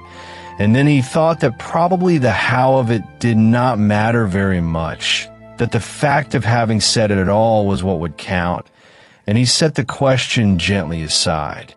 He thought about what she might say when she called, the calm possibility of yes and the gentler possibilities of no, and he rehearsed his own responses to each of them until they all began to sound equally unlike himself, borrowed from someone else's more composed version of this same situation. At some point, he fell asleep. It was not the deep, dreamless sleep of the content, but rather the shallow, uncomfortable kind that arrives when the body quietly overrules the mind's intention to stay awake, pulling consciousness down into the gray, unhurried space between one thought and the next. He was aware, distantly, of the lamp still burning and of his mother's voice nearby, and then of a hand on his shoulder. And then he was awake on the tatami with the lamp still warm and his mother standing in the doorway, wearing the most carefully neutral expression he had ever seen her wear. She told him, quietly, that someone had called while he was sleeping, that there was a message, and she said it with a particular softness at the edges of each word that was itself a kind of answer. The gentlest possible signal of a thing he had not yet been asked to fully receive. He called back. The phone rang 3 times, and then now answered. And then there was a silence that lay between them like a length of cloth that neither quite knew how to fold. Not uncomfortable exactly, not hostile, just full, in the way silence has become full when too much has already happened and not enough has yet been said. Kenji had meant to say something measured, something that would allow for time and not require an answer right away, something along the lines of her being able to write to him if that were easier, but what came out was considerably smaller than any of that. A few sounds of acknowledgement, a fumbling mention of seeing her perhaps at school, a trailing off into nothing much. Now said something gentle in return, equally incomplete, her voice quiet and careful in the way a voice becomes when it is carrying something the speaker has not yet decided how to put down. And there was another silence. And then they had said goodbye in small, awkward ways, and the call had ended. The whole thing had lasted perhaps 4 minutes. Kenji sat afterward in the quiet room with the phone back in its cradle and the lamp making its steady warm circle on the tatami, and he found that what he felt was not quite grief and not quite relief, but something slower and less defined than either. A continuation of the waiting, a current that had not yet found its direction, the way a river sometimes eddies at a certain bend and simply holds. He did not sleep again that night, but he was not particularly wakeful either, just present in the room, aware of the house settling around him in its familiar way, his mother eventually gone to bed, the lamp dimmed, the night moving at its own pace through the gap in the paper screen. The days of spring break that followed had a long, mild, uncommitted quality, the kind of time that gathers around you when you have no particular obligation, and the cherry blossoms came in steadily along the path beside the house, and the streets were quieter than usual with school out and people elsewhere, and Kenji moved through it all without urgency. He did not call again. He thought about calling most mornings and then at odd points through the long afternoons when his attention slipped from whatever he was reading. And then the thought would simply pass, like a cloud moving past without stopping, and the day would continue without having required anything of him. He walked when his mother sent him out, for bread from the shop near the station, for vegetables from the narrow place on the corner that always smelled of cold earth, and he walked past the cherry blossoms along the path and felt something in their slow falling that was not exactly comfort, but was close enough. In the evenings, he read novels, long, unhurried ones that took their time with everything. And the sounds of the neighborhood came and went outside his window in their familiar patterns. A bicycle, a voice somewhere down the street, a door closing in a distant house. The small sounds of ordinary life proceeding at its own pace, regardless of what anyone inside happened to be feeling. It was on a mild afternoon near the end of spring break, when the light had that particular softness it acquires just before a season fully commits to itself, that the doorbell rang. His mother called from the kitchen, and Kenji went to the front door and slid it open, and there was Now. She was wearing something light, a pale jacket, her dark hair loose around her shoulders and catching a little of the afternoon sun. And she looked, as she always managed to look, like a person who had made a decision and come to say it quietly, without ceremony. She said hello, softly, and Kenji said hello in return. And there was a moment where neither of them moved, just the two of them in the open doorway with the spring light behind her and the faint, clean smell of blossoms drifting from somewhere down the street. And neither of them reached for words to fill it. She asked if she could come in for a while, and he said of course and stepped back, and his mother appeared briefly at the end of the corridor and gave a small nod and then, with great tact, vanished entirely. They sat in the front room on opposite cushions, with the paper screen half open to let in the afternoon, and for a moment the scene had an almost ordinary quality to it. Just two people from the same neighborhood, sitting in the room where one of them had grown up, with the mild sounds of spring coming through the screen. Now looked at her hands, folded in her lap, and then she looked up at him, and she said what she had come to say. She had been thinking about it. She told him about what he had said and about everything that had existed between them before he said it. And what she kept returning to was how easy things had been, how natural the small daily exchanges had felt, the way she could laugh at him and elbow him on the stairs without any of it needing to carry weight or ask anything of her. She cared about him, she said, and he had always been a kind of steady presence at the edges of her days, the way only a person you have known since before you understood what knowing someone means could be familiar. But since he had said what he had said, something in that easy warmth had shifted its character, had become something that required an answer she did not have and could not manufacture. She wanted him to understand, she said, choosing each word with a care that was unmistakably kind, that things had felt closer before, that the closeness they had was a kind that lived without being named, and that naming it had changed the shape of something she genuinely valued, something she did not want to lose.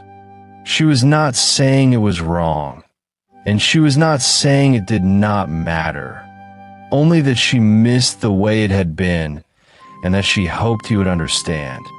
And then she was quiet, and the afternoon moved gently through the half-open screen, and somewhere outside a bicycle passed, and Kenji sat with everything she had said settling into him the way warmth settles, slowly, from the surface in.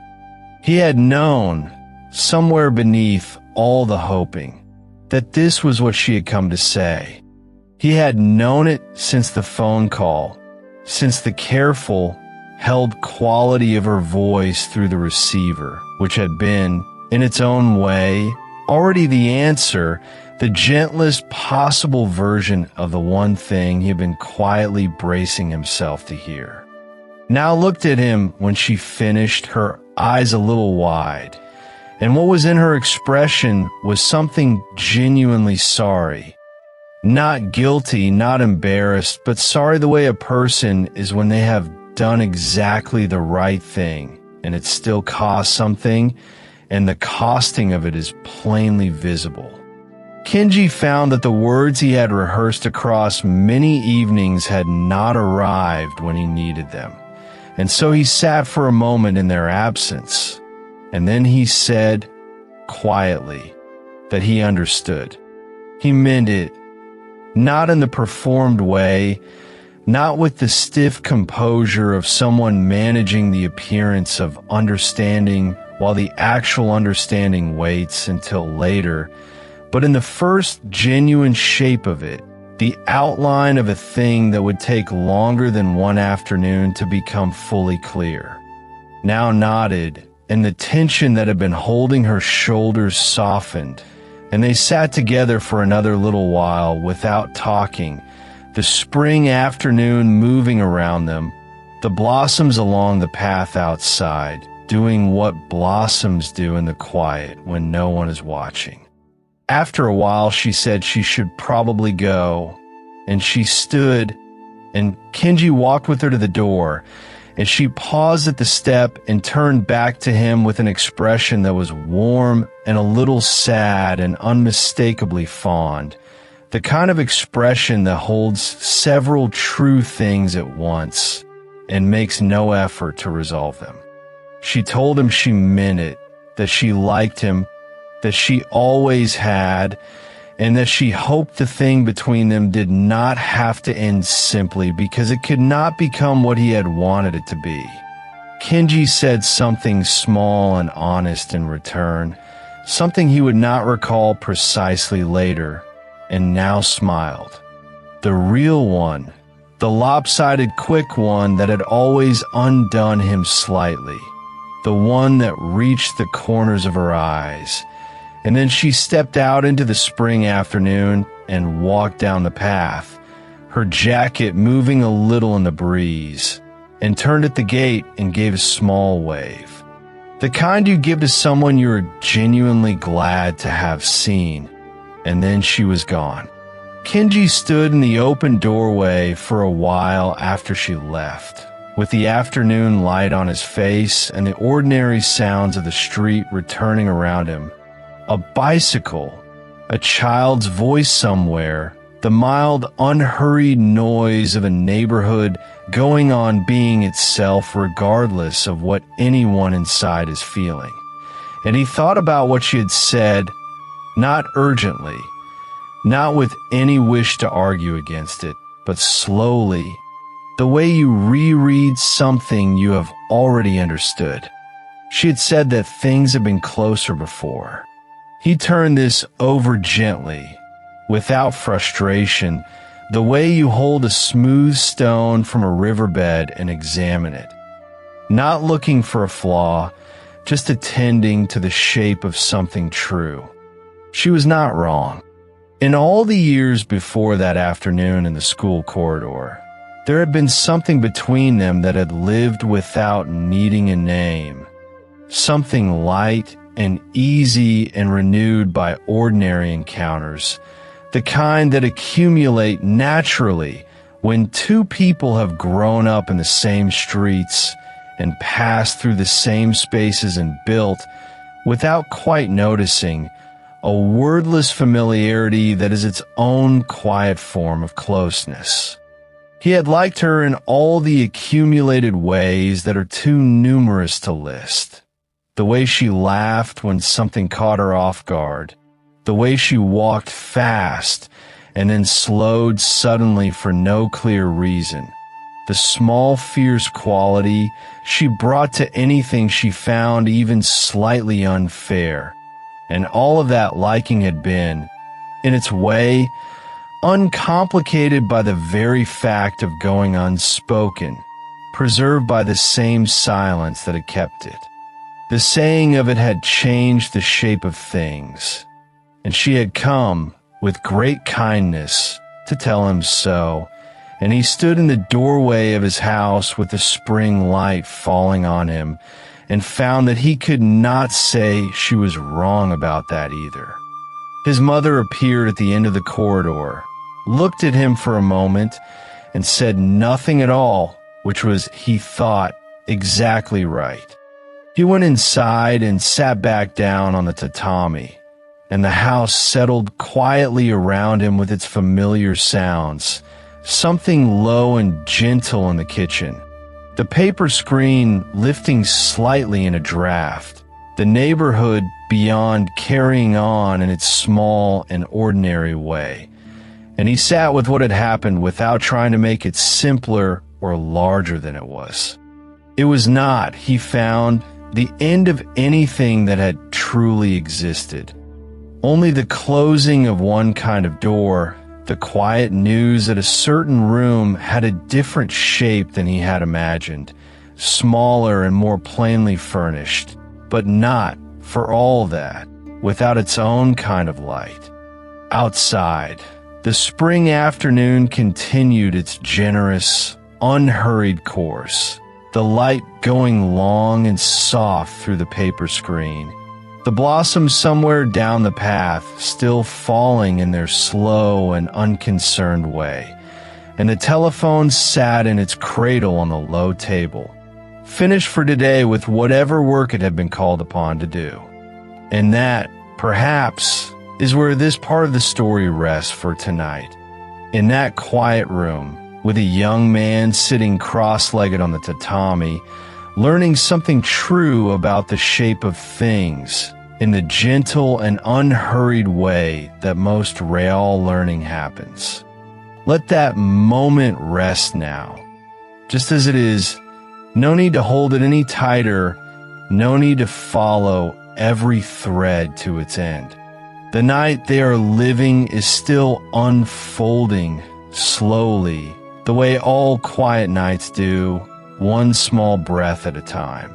We stay with them a little longer, in the stillness that comes after a thing has been said and cannot be unsaid, after a feeling has moved through a room and left everything slightly different.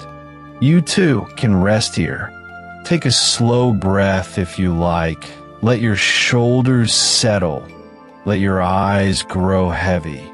The same story continues, gentle and unhurried, carrying you a little further into the dark, somewhere in the heat that still clung to the end of summer, in a school where not a single face yet knew his name. A young man named Kenji stood at the edge of a hallway and watched the other students move around him with the quiet ease of people who had already, without much effort, sorted out where they belonged. He had come from middle school far enough across the city that none of his old classmates had followed him here. And that particular absence, the absence of anyone who might simply look up when he entered a room, might nod out of long habit, might save him a seat without thinking, settled over him from the very first morning like low weather, and showed no particular sign of lifting. The school was considered demanding, academically, and the students there carried themselves with a certain quiet seriousness, their eyes lowered over their notebooks in a way that made conversation in the hallways feel mildly beside the point, and Kenji did not entirely mind this, because silence had become, over the months before, a climate he had grown accustomed to navigating. Still, when the club sign-up sheets went up on the bulletin board in the second week, he stood in front of them for a long time. Not because he was torn between many options, but because he needed to choose something that would give his afternoons a shape, some reason to stay after the bell rather than drift directly home to where his mother would ask, with her usual careful gentleness, how it had all gone. Pause. He passed over the team sports without much hesitation, because he had tried basketball in middle school and found it adequate, but the thought of inserting himself into a new group that had already arranged itself without him, of learning a team's private rhythms from scratch, felt like more than he could be expected to manage just now on top of everything else. The track and field club was listed near the bottom of the sheet, and what made him stop at it was something he could not quite have named at the time, but understood later. That running was essentially a solitary thing, even when others were doing it in the same lane, and that it would not require him to know anyone's name before he could begin. He added his name in the small box at the bottom and walked away without thinking about it further. Breath. The track was at the far end of the school grounds, a plain oval of packed earth and pale gravel, with wooden bleachers along one side that had grayed in the sun and a row of thin trees along the outer fence that moved gently in whatever wind came down from the hills in the late afternoon. Practice ran until the light went low, which in September meant a few hours of amber and ochre at the back of the day. That particular quality of autumn light that briefly makes simple things look more significant than they are, the worn edge of a starting block, the long shadow of a goalpost leaning across the inner lane, the soft, unhurried percussion of a handful of students running in quiet spread along the curve. Pause. The upperclassmen on the team were welcoming in the reserved way of athletes who care more about the work than the social arrangement. They showed him the stretching routine without ceremony, told him which lane was used for time trials, gave him a brief clap on the shoulder after his first circuits in a manner that was genuine and asked nothing back from him at all. He was more grateful for that than he let on, because it was the sort of quiet, uncomplicated acknowledgement. You belong here, at least in this small way, that he had not realized he was hungry for until it arrived, and he felt the specific relief of it settle somewhere in his chest. His mornings in the classroom remained largely solitary. He sat near the window, followed the lessons with care, ate his bento at his desk, while the livelier students collected at the back of the room in groupings that had already taken on the comfortable look of established habits. And the days arranged themselves this way, each one much like the previous, solid and unremarkable and not entirely unkind. Pause.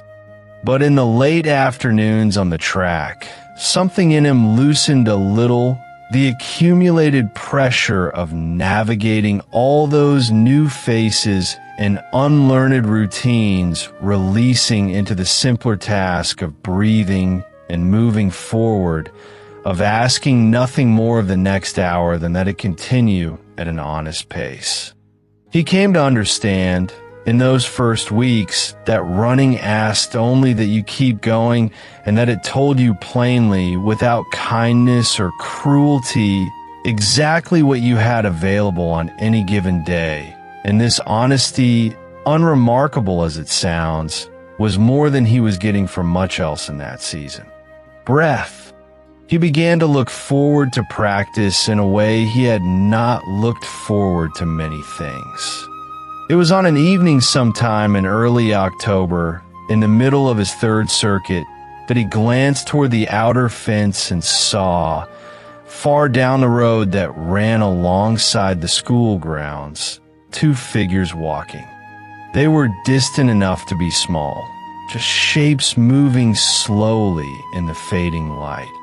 And there was nothing about the scene that should have changed the weight of his next stride, but something in the smaller figure, something in the way she moved and held herself and tilted her head slightly as she walked, reached across that distance and made itself known in the way certain things make themselves known, quietly, without asking permission, arriving before you have agreed to receive it.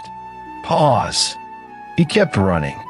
He told himself, with the reasonable part of his mind, that there were many people of that general size and posture in the world, that the particular quality of October light was doing something affecting to his perception, that it would be an extraordinary coincidence for her to live anywhere near this neighborhood, which was nowhere close to the streets where they had both grown up.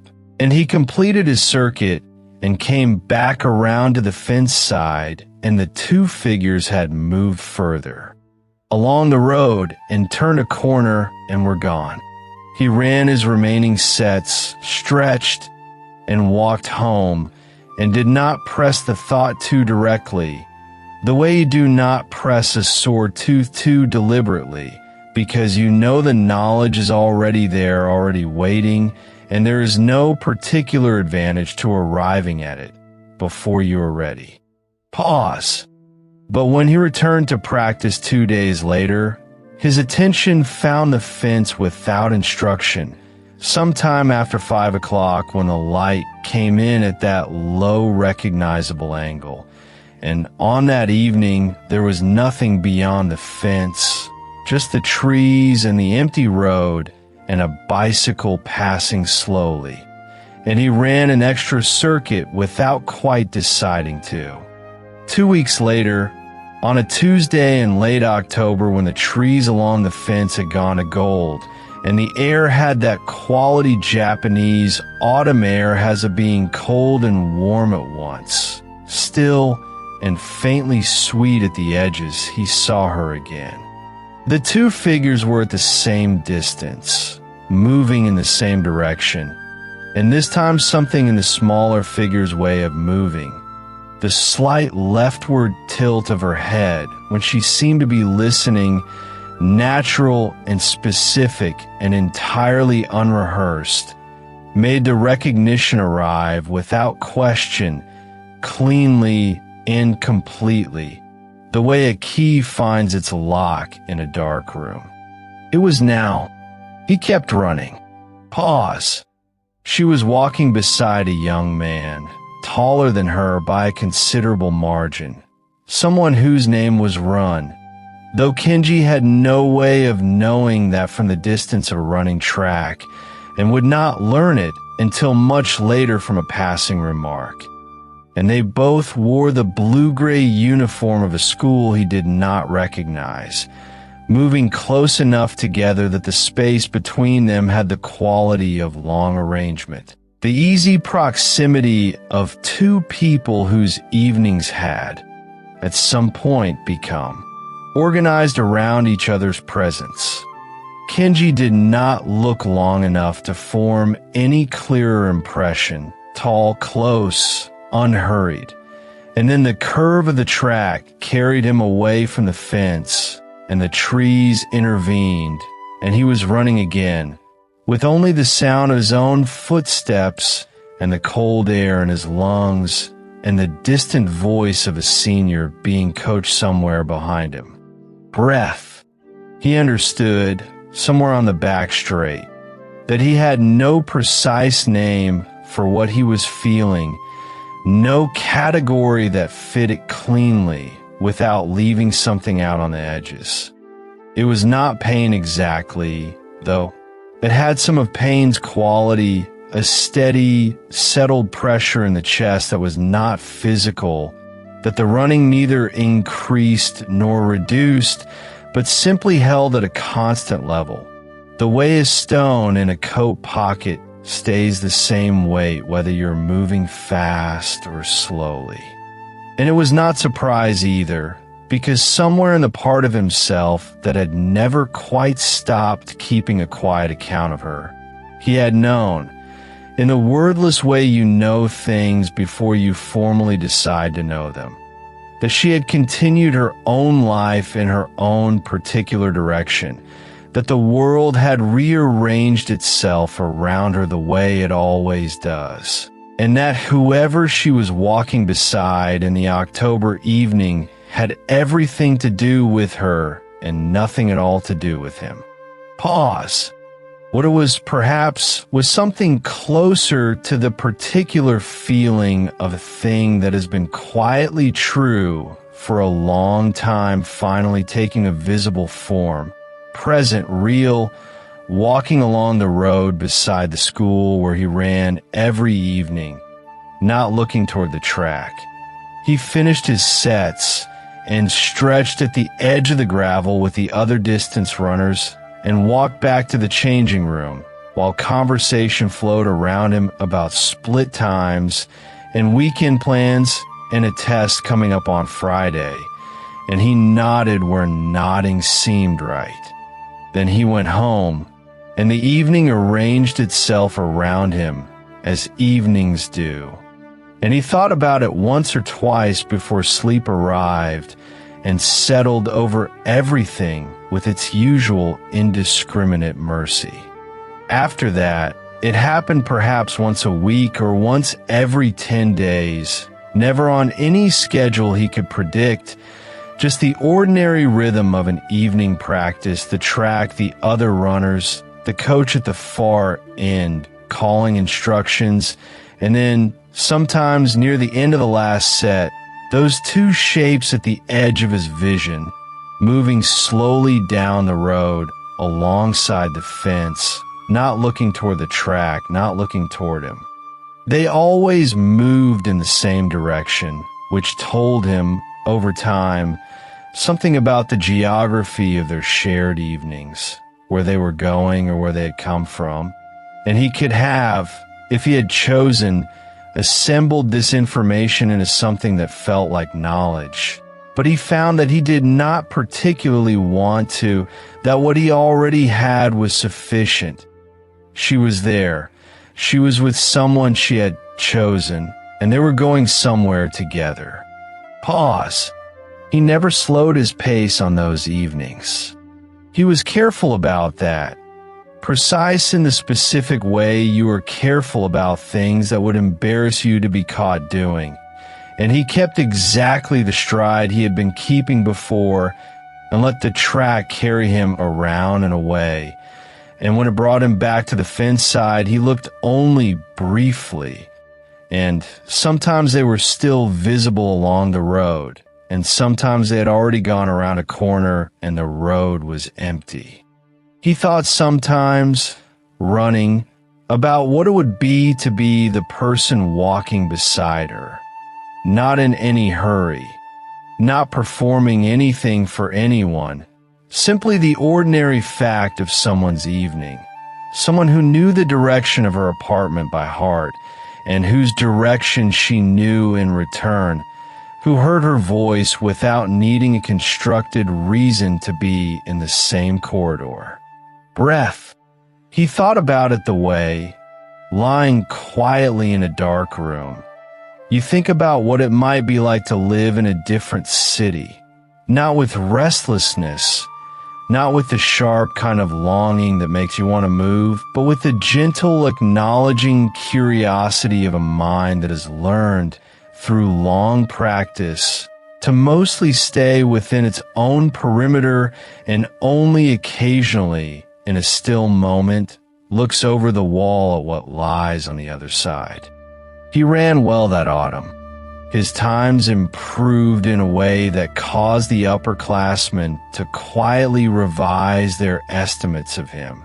And one of them mentioned after a particularly good session on a cold November afternoon that Kenji had the kind of stride that came not from talent alone, but from the particular quality of someone who had been running for reasons that went beyond the track, that there was something useful, if it was not taken too far, in having somewhere honest to put your energy.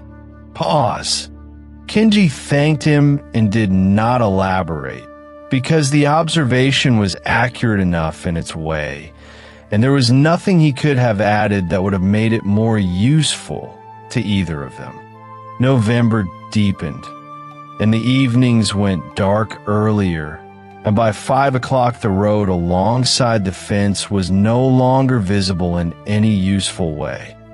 The street lamps arriving too early, the general dimness of the season swallowing the shapes of things that had, in October, been clear enough to watch from a running distance. The two shapes he had noticed on those autumn evenings dissolved into the early dark and were simply no longer there. The way a habit ends not with a decision, but with a season changing quietly around it. And you look up one day and find that the conditions that sustained it have rearranged themselves without consulting you. Pause. He found, gently and without drama, that he missed the ritual of it.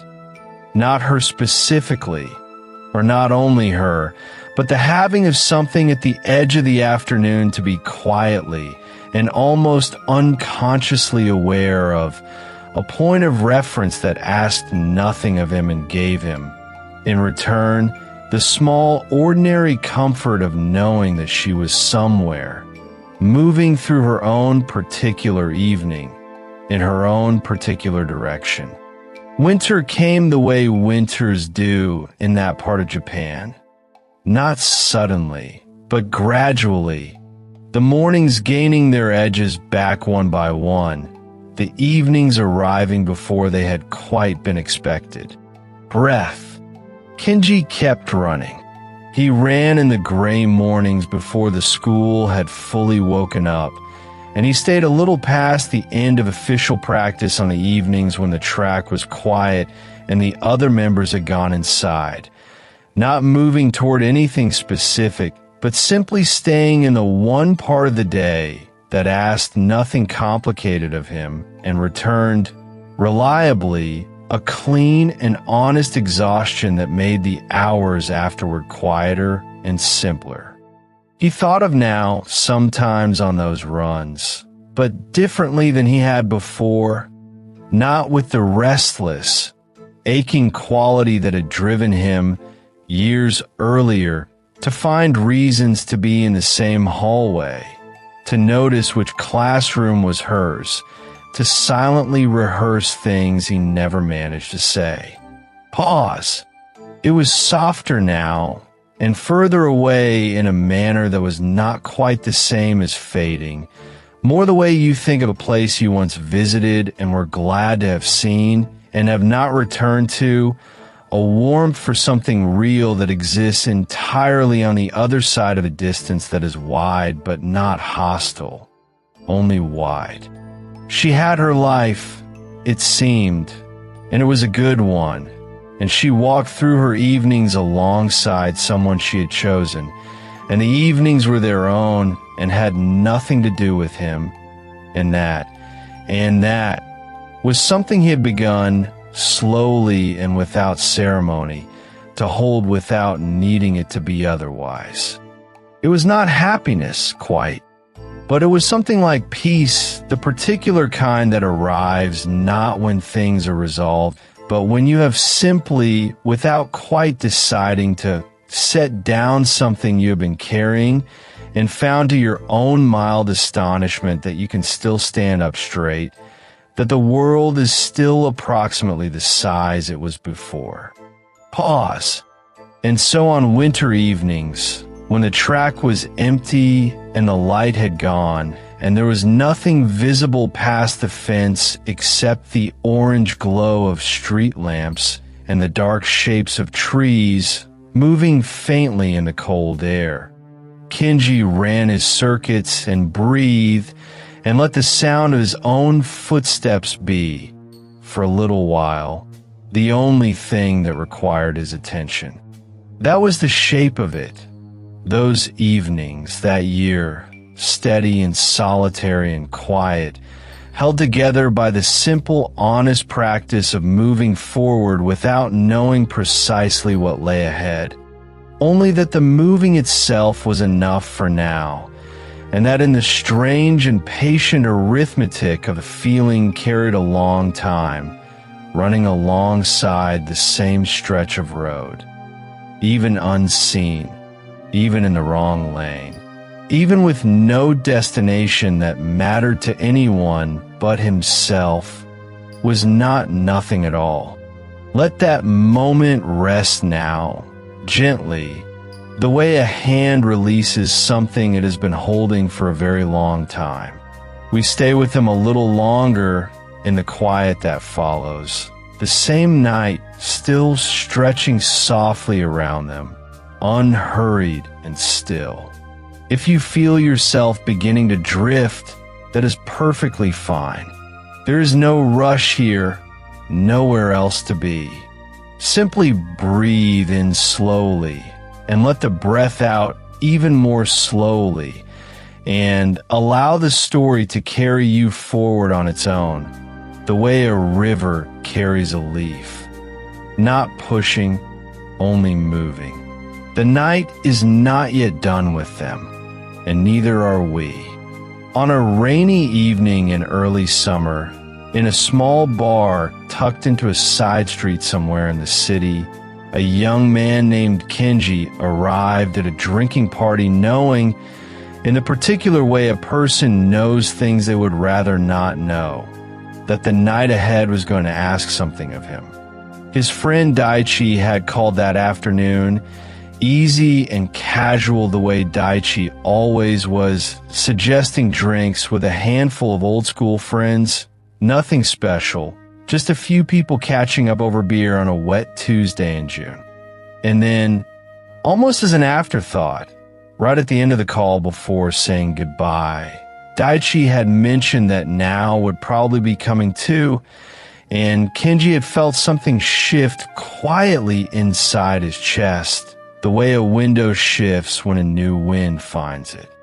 He had not seen her in 5 years, not properly, not close enough to see her face rather than only her silhouette somewhere at a distance, which was the way most of his encounters with her had gone in the years since school. 5 years is a long time, long enough that a person can almost convince themselves they have settled into something, that what they carry is no longer a live thing, but a preserved one, memory more than feeling, history more than hope. Kenji had almost convinced himself of this on the walk over, which is a thing a person does when they need to seem fine before walking into a room. They rehearse their calmness, they straighten their jacket, they remind themselves that they are actually fine. The bar was small and warm and smelled of grilled skewers, and the particular comfort of people who have known each other long enough not to need to impress each other. And someone had already pushed 2 low tables together to make room. And the night had that soft, unhurried quality that rainy evenings in the city sometimes carry. He saw Daichi first, waving from the corner with that easy, open grin of his, and then he saw Now, and all the calm he had rehearsed on the walk over dissolved quietly, the way mist dissolves when you walk toward it, and it turns out not to be mist at all. She was sitting at the near end of the table with her chin resting on one hand, laughing at something someone had just said, and her hair was different from how he had been carrying it in his memory. It had grown out and been lightly touched with color, warm and soft, falling now to just below her shoulders. He found himself thinking, exactly like herself, which is its own kind of marvel when you have been carrying a person's face in your memory for years, and then they appear in front of you, and the memory turns out to have been accurate all along. She had already been to another bar before this one. Daichi would mention later in an undertone, which explained the flush in her cheeks and the extra ease in her laughter, the slight looseness that comes from a couple of drinks and a good mood, and nowhere in particular to be tomorrow. Kenji sat down near the far end of the table, and for a while he let the conversation move around him. The easy back and forth of people comparing notes on jobs and apartments, and the small, unremarkable details of how their lives had arranged themselves since school. He watched Now the way a person watches something they're trying not to watch. Not staring, just aware, peripheral, the way you are aware of a candle in a room, even when you are looking at something else. She laughed easily, often at things other people said, with that quality she had always had of seeming genuinely interested in whoever was speaking to her, as though the conversation was the specific one she had been hoping for all day. Her glass was nearly empty, and someone refilled it, and she thanked them with a small inclined nod that Kenji had always found inexplicably charming.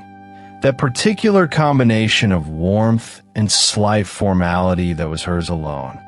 At some point, the table rearranged itself. As tables do at these gatherings, people leaning across for the shared plates, someone moving to let another person sit down, the loose shuffling that happens when a group gets comfortable, and Kenji found himself sitting somewhat closer to now than he had been before.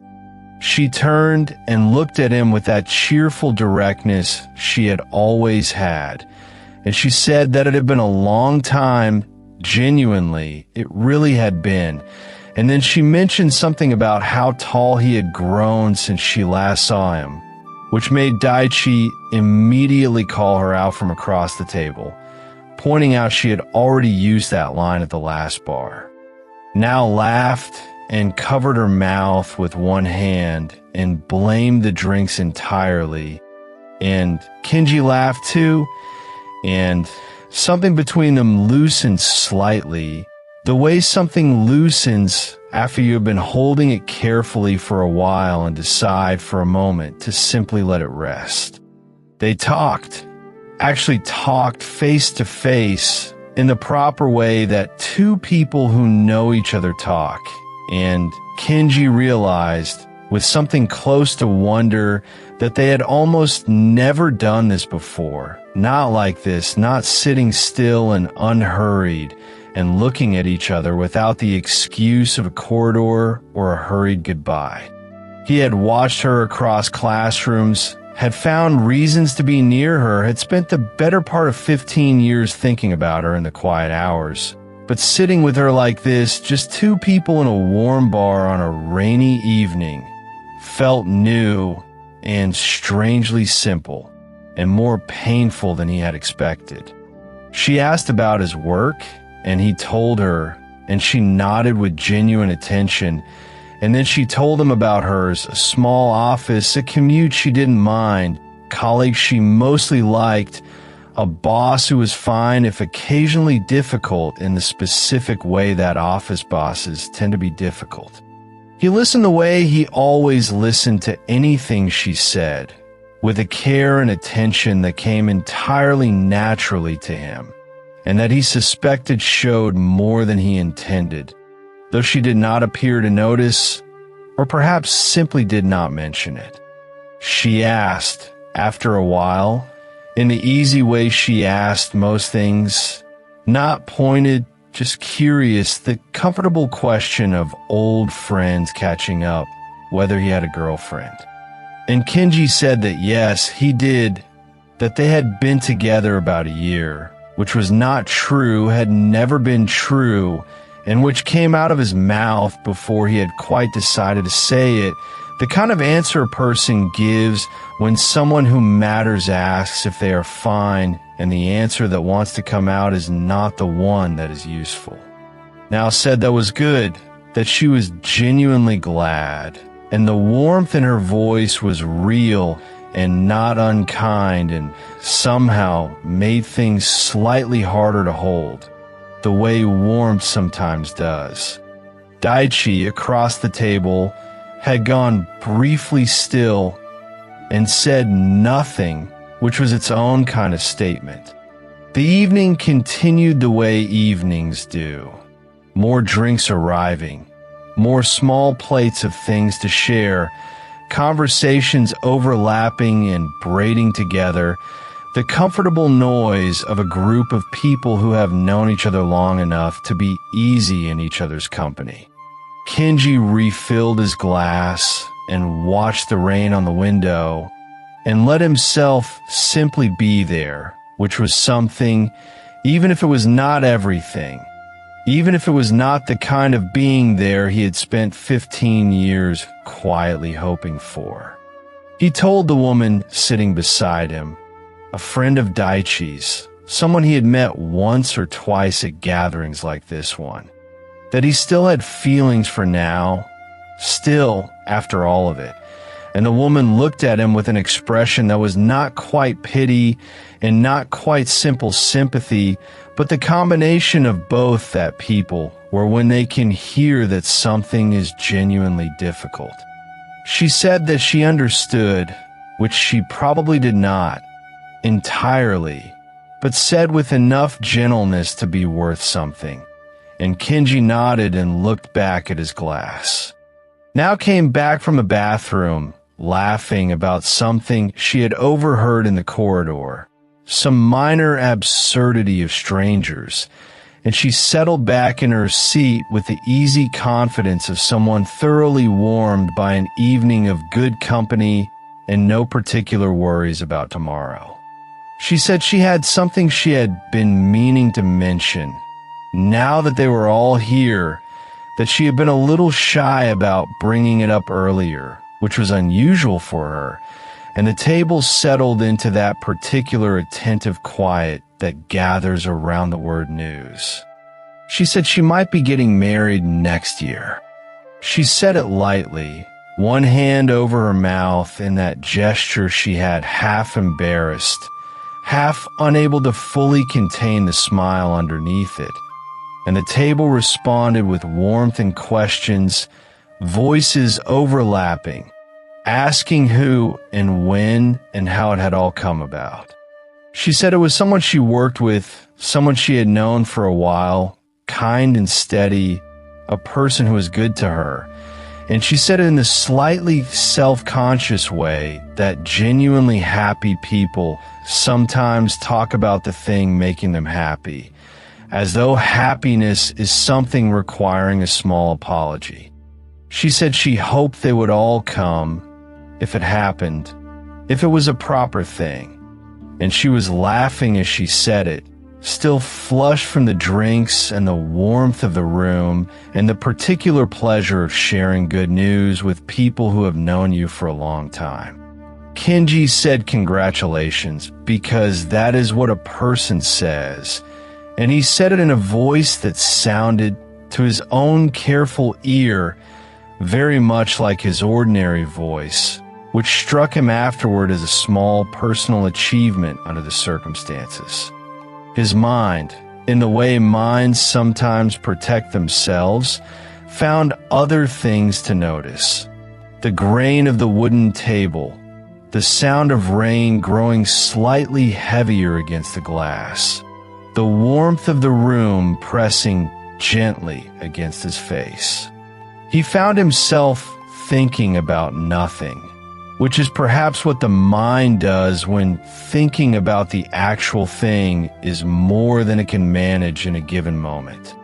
Now turned to him, still glowing, and said she hoped he would come, that it wouldn't be the same without the old crowd there, said it with the cheerful certainty of someone who does not know that the person across from her has been quietly, stubbornly, undemonstratively in love with her for most of the time they have both been alive. Of course, he told her, and he meant it, and he also understood, in some clear and almost restful part of himself, that something he had been holding for a very long time had just been set down quietly on the table between them, and would not be picked back up. Not tonight, at least, and perhaps not for a long while. And there was something in that, some small, tired ease running alongside everything else. The party wound down the way parties do. Phones checked, early starts mentioned, the gradual thinning of people as coats were retrieved and last rounds were declined, and the warmth of the bar began to feel a little emptier around the edges. Now left in good spirits, saying she had work in the morning, waving at the table with that open warmth of hers, telling everyone it had been wonderful, that they should do this again soon, and meaning it.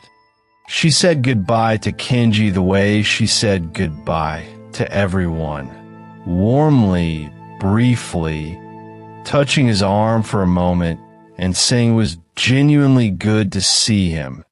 And he agreed that it was, which was also true in its own complicated way.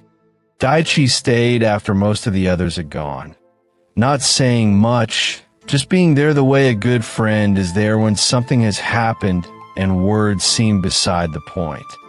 The bar had grown quieter, just a few other tables still occupied, and outside the rain continued steadily, the kind of summer rain that is not in a hurry, that simply falls and asks nothing of anyone.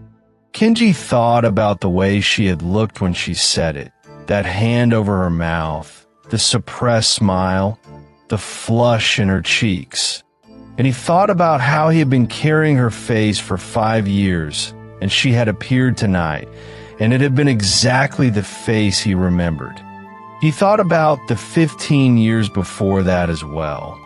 Not with any particular sharpness now, just the way you think about a long walk you have taken, aware of the distance, aware of where you began, aware that it is finished. He thought about the lie he had told her, the girlfriend who did not exist, the year together that had never happened, and felt toward himself something that was not quite shame and not quite tenderness, but something between them, a tired recognition, the acknowledgement of a habit he had been practicing for longer than was strictly useful. And he thought, slowly, without heat, that she had seemed genuinely happy tonight. Not performed happy, not occasion happy, but the real kind, the kind that comes from somewhere steady and internal. And he found to his mild surprise that he was glad for her. Daichi poured the last of the beer into Kenji's glass without comment, which was exactly the right thing to do. Kenji drank it slowly and watched the rain and let the evening settle into what it was. A night that had happened, a thing he had always known stated plainly at last, by her, in a warm bar on a rainy evening, over drinks with people they had both known since they were very young. There are people you carry through whole stretches of your life without ever really being asked to. People who become part of the furniture of your interior world, so gradually you cannot say when they arrived or when they stopped being a visitor and became simply a permanent fixture. Kenji had carried now like that for as long as he could remember, through school and years apart and the long quiet stretch of early adulthood.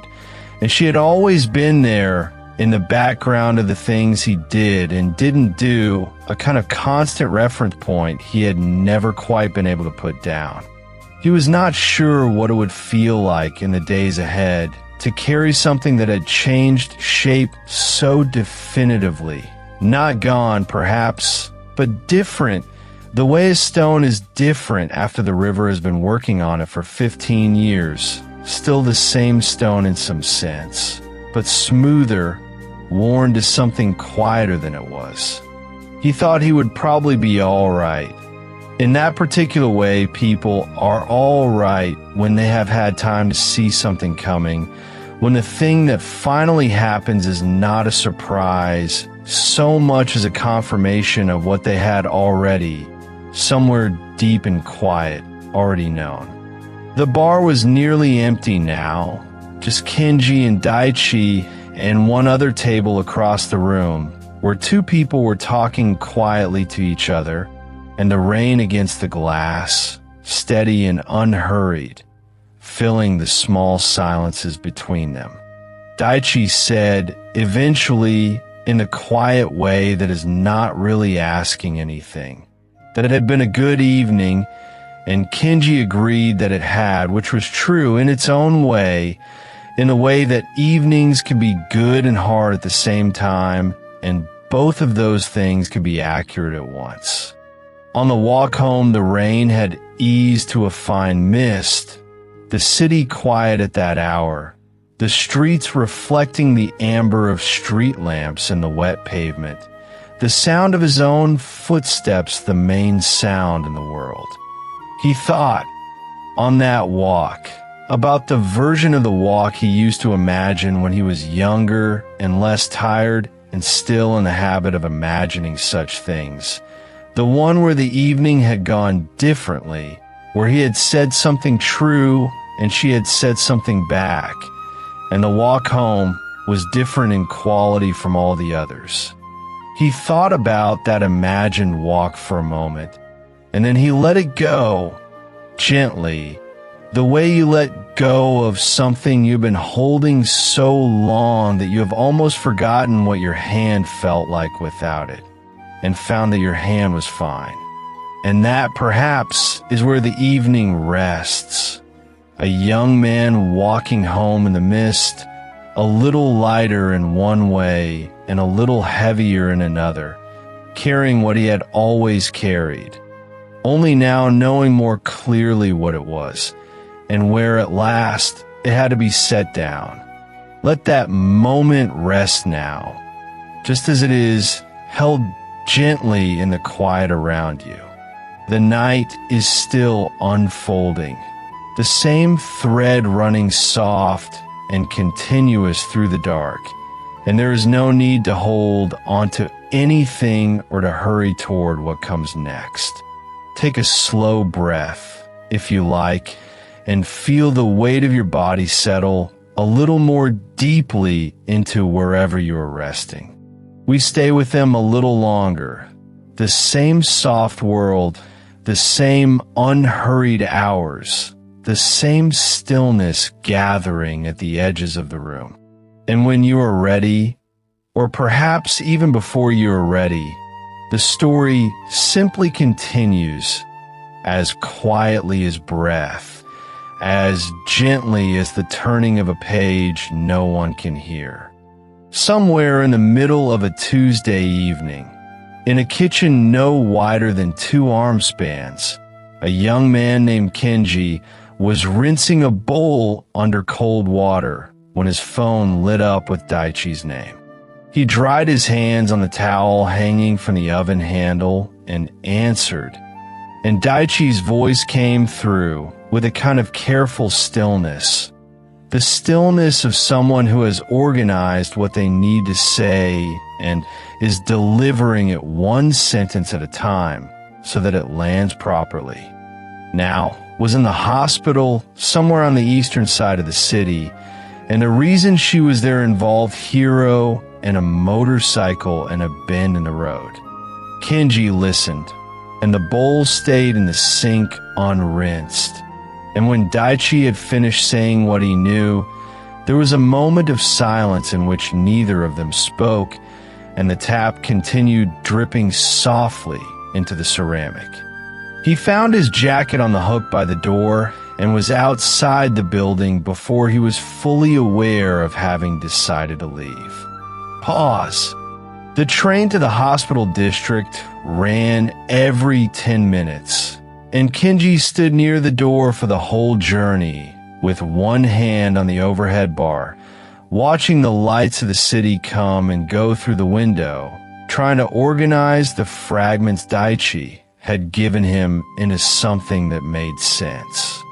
What he knew was this: a motorcycle, a curve in the road taken at a speed that had not left enough margin, a brief and terrible contact with an oncoming car, and after that, 2 people taken to the same hospital by separate ambulances.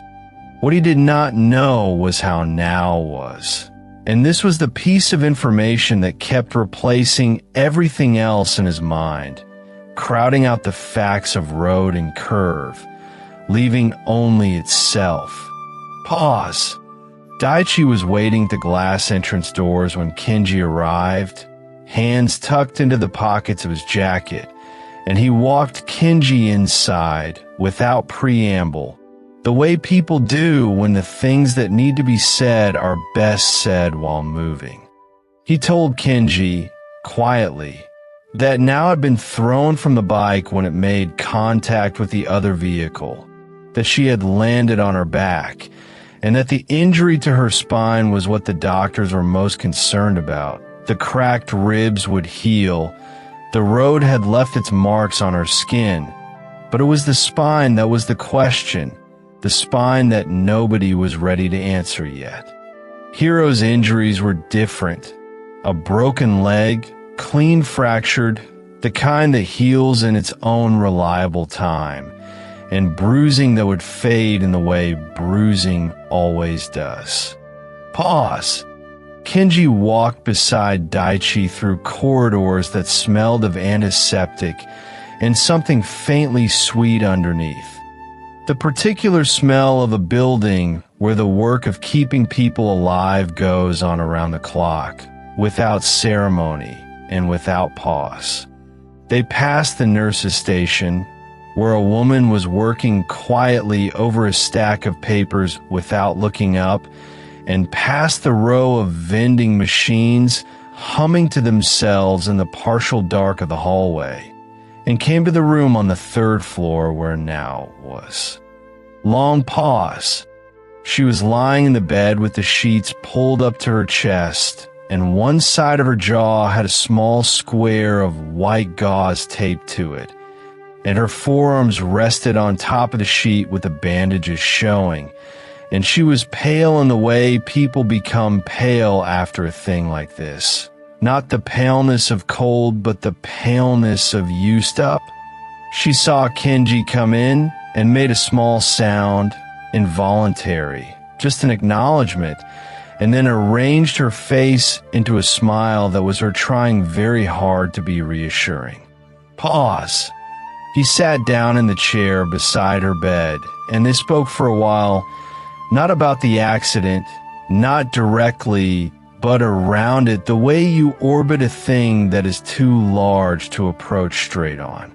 She mentioned the nurses who had been gentle with her, and mentioned that the food was tolerable, and mentioned that she was not in as much pain as it probably looked, and Kenji listened to each of these things with the full attention of someone who is also listening to what is not being said.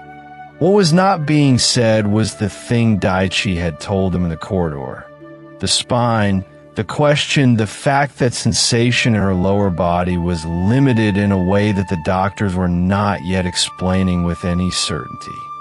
After a while, she told him directly, in that same even voice she had used to describe the nurses and the food, she told him that the back injury was serious, that the nerves were affected, that the question of walking was one the doctors were keeping open for now. Pause.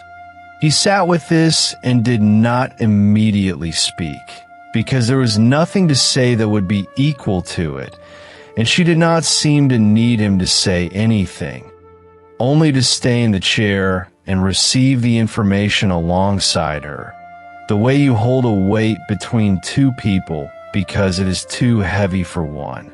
He stayed until a nurse came in with a clipboard and a professional quietness. And then he stepped out into the corridor and leaned against the wall outside her door with his eyes closed for a moment. The hospital sound arriving around him, the distant roll of a cart, the muffled tone of a call system somewhere down the hall, the almost imperceptible hum of the lighting above. Breath. He thought about the summer she had been wearing on her body when the accident happened. The short sleeves, the light fabric, and the way that detail had come to him through Daichi in the tone of simple fact, without the weight it deserved to carry. He thought about what it meant to trust the person in front of you on a motorcycle, to put your hands on their jacket and your face into the wind and not think twice about the speed, because why would you? Because that is what trust does. It quietly sets aside the question of speed. Pause. Daichi was at the end of the corridor, near the window that looked out over the hospital's small rear courtyard, and he gave Kenji a look that was a question, and Kenji gave him a look back that was something close to an answer, and then Kenji walked 3 doors down the hallway and knocked once before entering. Hiro's room was similar in size to Nao's, and yet felt different, occupied differently, with a different energy, the energy of someone who is in a hospital, but who is also very much going to leave it in due course and knows this. He was upright against his pillows with his right leg elevated in a cast. The cast white and clean looking against the pale hospital blanket, and he had a phone in one hand and the mild restlessness of someone who has been in bed long enough to find it dull. Pause. He looked up when Kenji came in, curious in a mild and easy way, and Kenji introduced himself as someone who had known Nao for a long time from the neighborhood, from years ago when they were children. Hiro nodded with the ease of someone who is used to being charming and finds it a small effort even now, even here, and gestured at the chair near the wall with an open hand, unhurried. Kenji sat. They spoke about the accident first, because that was the obvious and available subject, and Hiro spoke about it with the vocabulary of someone reconstructing an event from a technical distance. The curve, the approach angle, the other driver, the sequence of the collision laid out with a kind of detached precision that Kenji listened to very carefully. Pause. There is nothing in the account that was unkind, exactly. It was simply a version of events told by someone whose primary injuries were a broken leg and bruising that would heal, someone who had been inside the accident as a participant in the mechanics of it rather than as the person who had met the road with her back. The room was quiet outside of Hiro's voice, and the hospital sounds continued faintly through the walls, and Kenji sat with his hands resting on his knees, the way he had sat in the chair beside Nao's bed an hour ago, and listened. Then Hiro leaned back slightly against his pillows and, with the air of someone finally arriving at a regret of particular weight, mentioned that the thing he was most sorry about was the bike. Pause. He mentioned the damage to the front fork, the condition of the tank, the amount of work he had put into it over the past year. Not with carelessness exactly, but with a kind of rueful fondness, the particular fondness of a person who has lost something they had invested in and valued. He mentioned the brand, the model, the quality of the engine that he had especially liked, and he mentioned a long trip he had been planning for the autumn that would obviously not happen now. And his voice carried through all of this the tone of genuine and uncomplicated loss. Kenji sat with this. Breath. He thought about the gauze on the side of Nao's jaw, that small white square taped neatly in place. He thought about her forearms resting on the white sheet, the bandages running from wrist to elbow on both sides, and the careful way she had held her arms still, as though trying not to draw attention to them. Pause. He thought about the smile she had arranged for him when he walked in, the effort it had taken to make that smile, the care she had put into holding it steady even as she told him, in the flattest possible voice, that the question of walking was one nobody was answering yet. He thought about short sleeves on a summer motorcycle ride, and about what the road does to skin when a body meets it at speed, and about the fact that the man in the next bed was speaking about his engine with a wistfulness that could not seem to find the same register for the person who had been sitting on the back of it. And then something that had been held very carefully in place inside him simply let go. Pause. He was across the room before he had finished the thought, and what happened next was brief and final in the way that certain things are brief and final.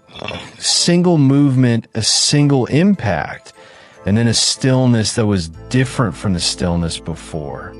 The quality of the sound in the room changed after that, and voices arrived in the corridor almost at once, and a nurse appeared in the doorway followed by another, and then a doctor in a white coat with the quietly composed face of someone who has managed unexpected situations in small rooms before and knows the particular sequence of steps it requires. Kenji did not resist when they guided him toward the door.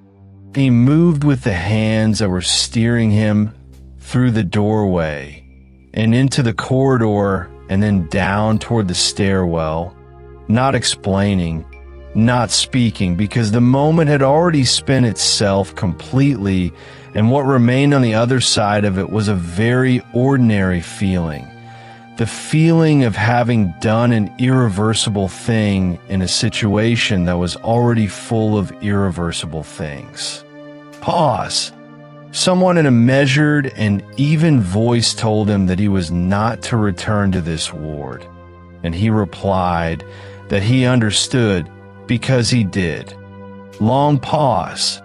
Daichi found him in the lobby in one of the small orange plastic chairs lined up along the wall near the vending machines, with his elbows on his knees and his gaze on the floor, and his hands resting loosely between his feet, the way hands rest when everything they were holding has been set down.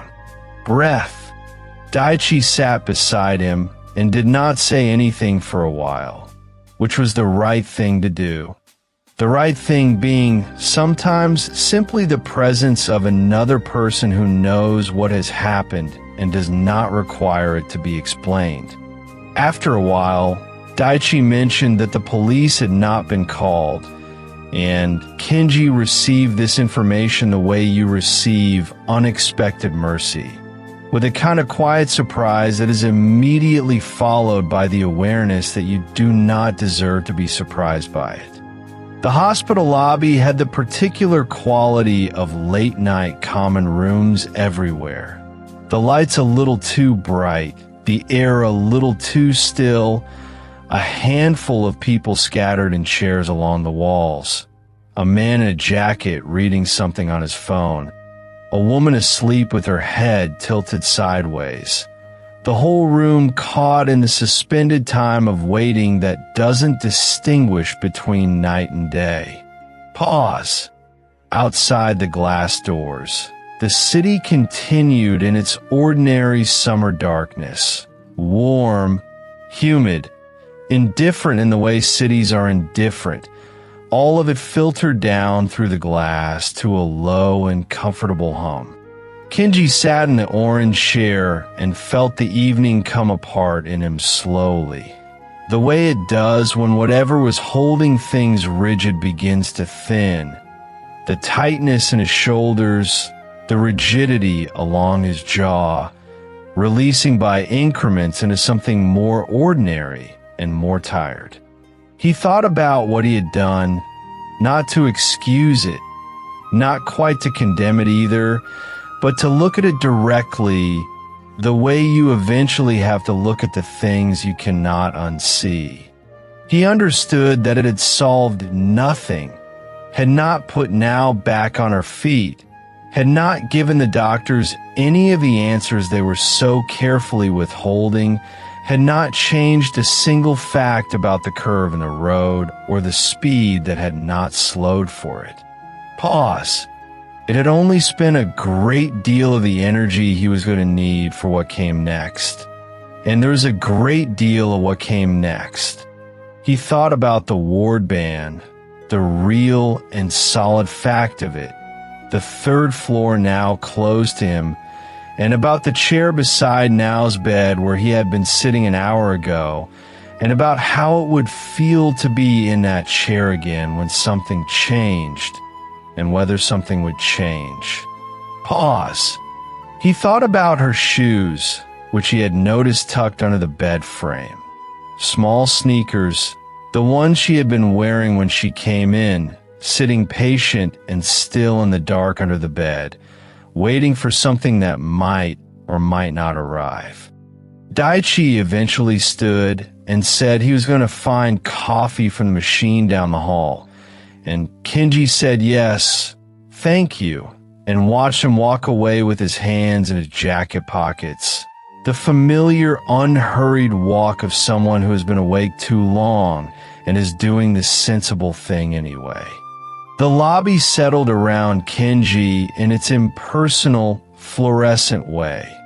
The man across the room, still reading. The woman in the coat still sleeping. The vending machine cycling through its soft internal business.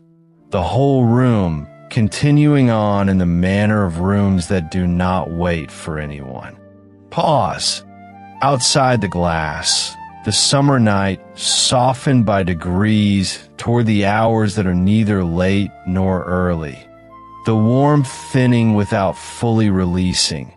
The city finding its quietest register. The sky above the buildings beginning its slow, imperceptible shift. And somewhere above him, in a room on the third floor with a white gauze square taped to one side of her jaw, now lay looking at a ceiling she had been looking at for 2 days now.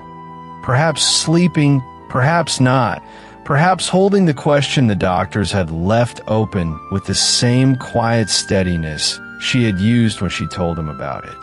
Pause. The band from the ward was a real thing, and it was not going anywhere before morning.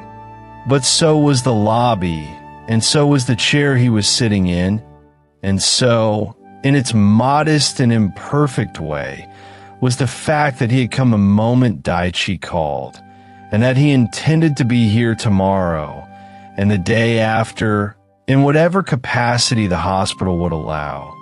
Whether that was the third floor or the lobby or the courtyard below her window.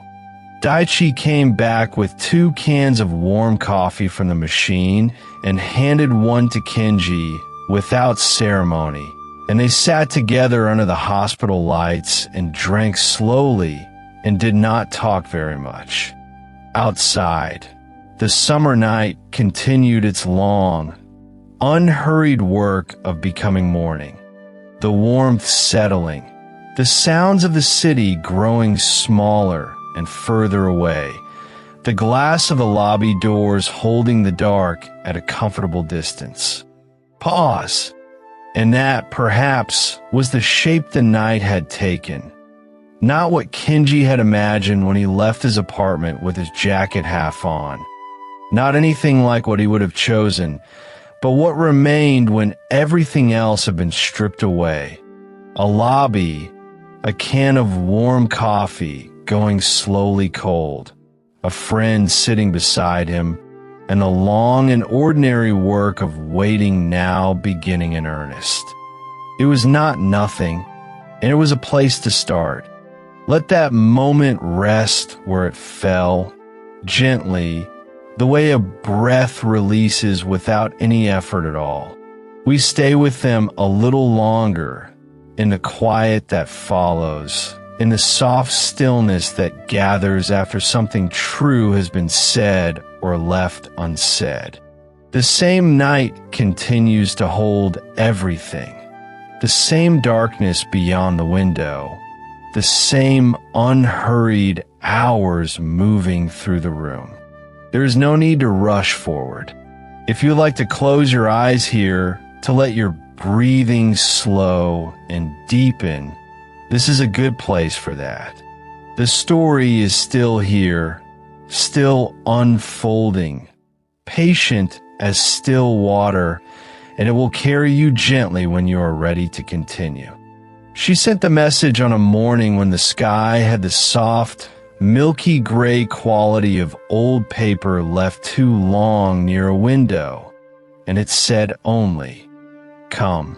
Kenji read it 3 times at his kitchen table, the cup of tea beside him going cold without him noticing, and then he set the phone down very carefully on the wood, The way a person sets something down when they're not quite sure yet what their hands will do next.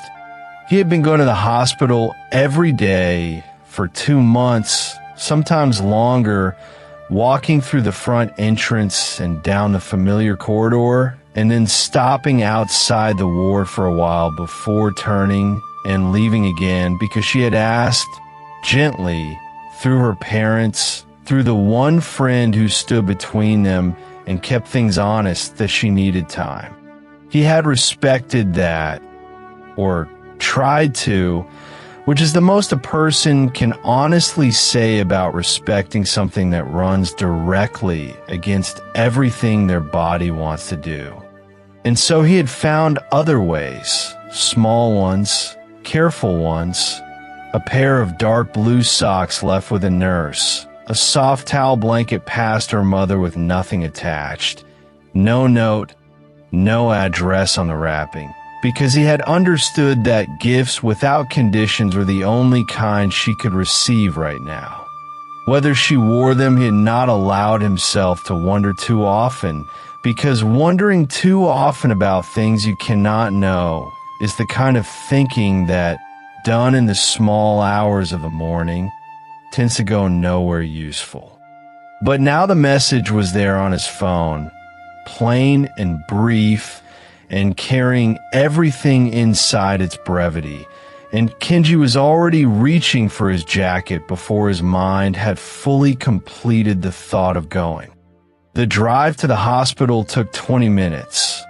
He had memorized the route in those 2 months, every turn by feel now, the way the road dipped slightly after the third light. And he made it in the usual time, parked in the usual place, and walked through the entrance with the quiet certainty of someone who has done a thing so many times it no longer requires a decision.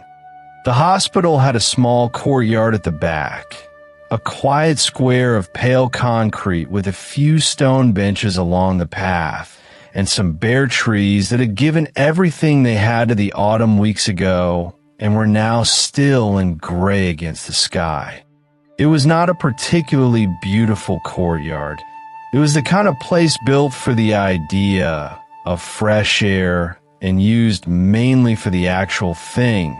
But in the pale afternoon, it had a quietness that felt earned rather than designed, a place where the hospital's noise simply did not reach.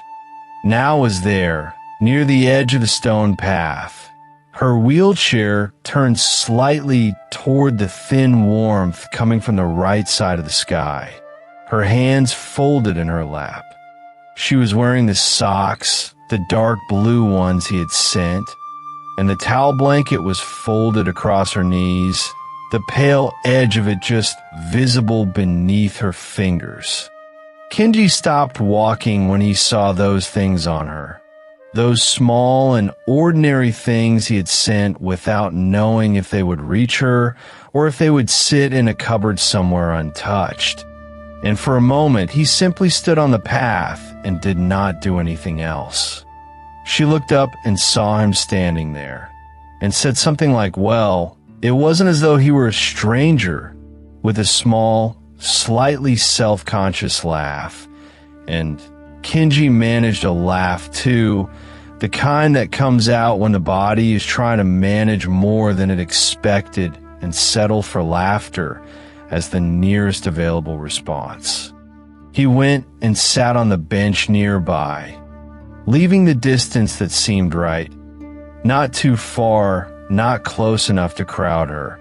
And they talked for a few minutes about small things, the morning, whether the courtyard got cold this late in the year, whether the nurses had been kind, the ordinary conversation of two people who were really saying something else entirely. The afternoon was cool, but not unpleasantly so, and somewhere above the hospital wall a bird made a short, unhurried sound and then went quiet. And then there was a silence between them, one with a particular weight to it, and Kenji looked at the bare branches overhead and made the decision he had been slowly moving toward for 15 years without ever quite naming it. He told her there had never been a girlfriend, that at the party years ago, when he had laughed and said yes, of course there was someone, he had been lying because the truth had seemed like too large a thing to hand across a crowded room. She looked at him steadily when he said this, and her expression had the quality of someone recognizing a thing they had half suspected but never confirmed, a small settling of the face, as if something had come back into a kind of alignment.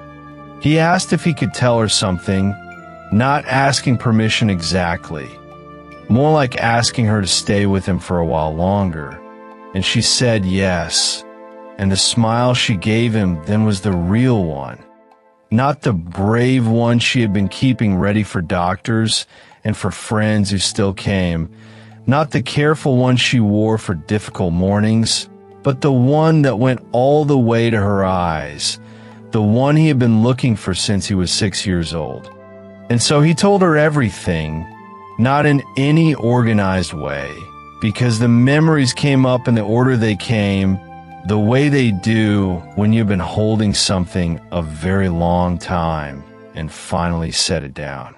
He told her about his grandmother's candy shop, the first time he had seen her there with her mother, when they were barely old enough to go anywhere alone, and how his first thought had been simply that she was very small, and his second thought, not much later before the afternoon was out, had been that he very much wanted to talk to her.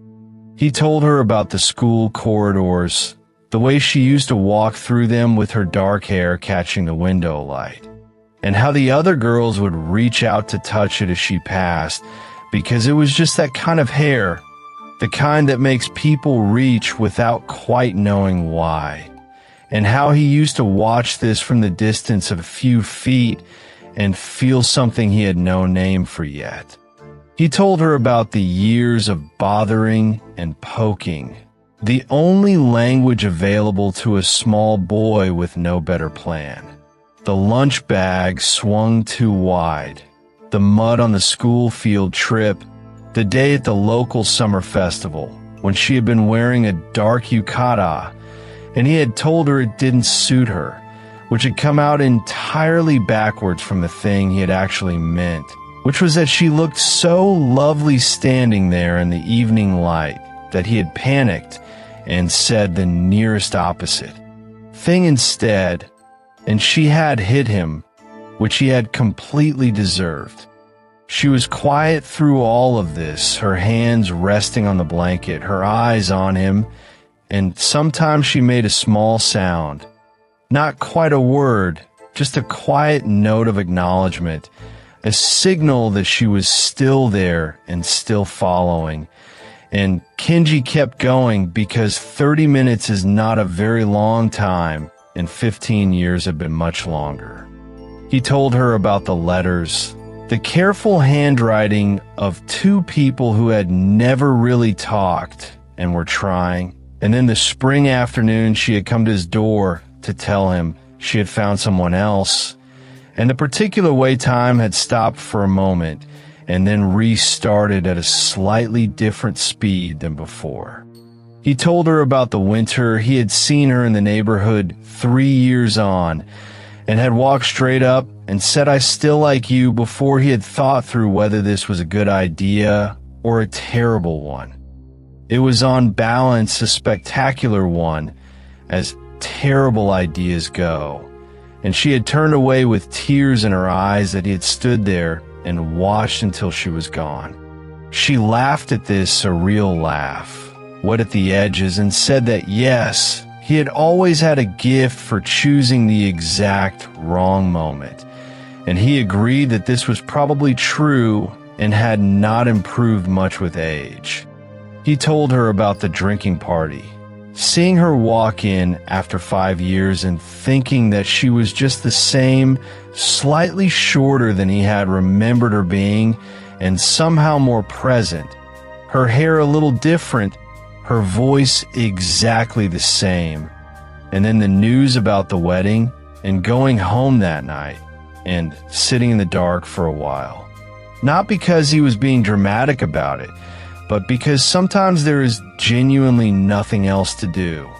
He told her about the call from their friend Daichi, and being in the car before he had decided to go, and arriving here at this hospital, and standing in the corridor outside her ward and feeling, for the first time in a long time, completely and uselessly and also necessarily present. He left out the part about the other hospital room. That story belonged somewhere already closed, behind a door he did not intend to open again tonight. He told her about the 2 months of visiting and turning and leaving, the corridor, the socks, the blanket, and the particular quality of waiting that has learned over time to be still inside itself. The kind of waiting that has stopped measuring how far it is from what it wants. By the time the words began to thin, the light had shifted, coming lower across the pale concrete, and both of their faces were properly wet, and now was looking at her hands in her lap with an expression that was not quite grief and not quite peace, but was somewhere in the tender country between them. He told her, finally, that he was not asking her for anything in particular. Not a decision, not a promise, not anything she was not already willing to give. Only that she should know, fully and without any remaining doubt, that there had never been anyone else in the way that counted, and that the wheelchair she was sitting in was simply a chair to him, and had not changed a single word of what he was trying to say.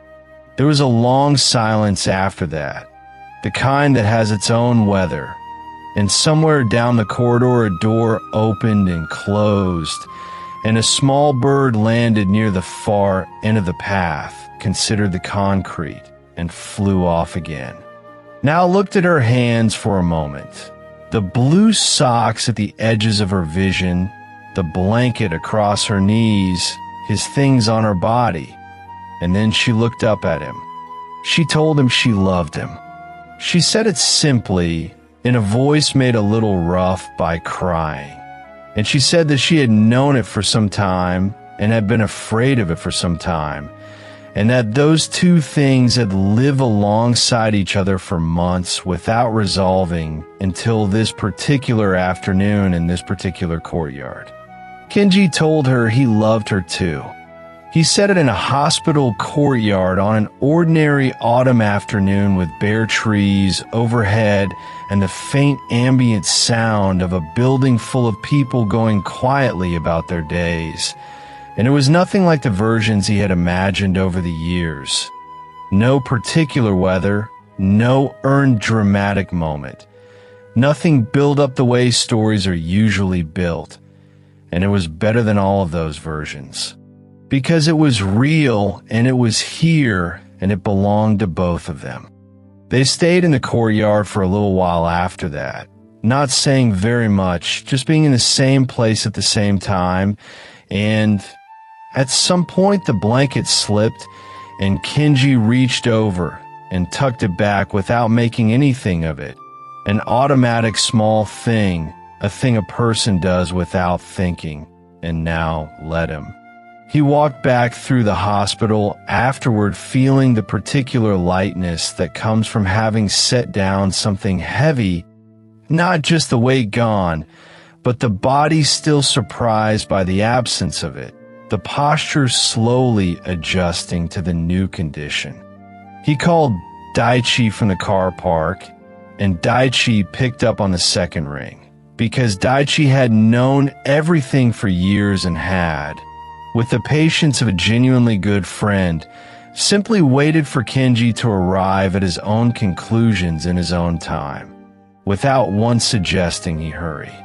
When Kenji told him, Daichi went quiet for a moment, and then laughed a long, warm, entirely genuine laugh, and said that it was about time, which was the truest thing anyone had said to Kenji in years, and which made Kenji laugh too, standing in the car park with the hospital behind him and the late afternoon going soft at the edges.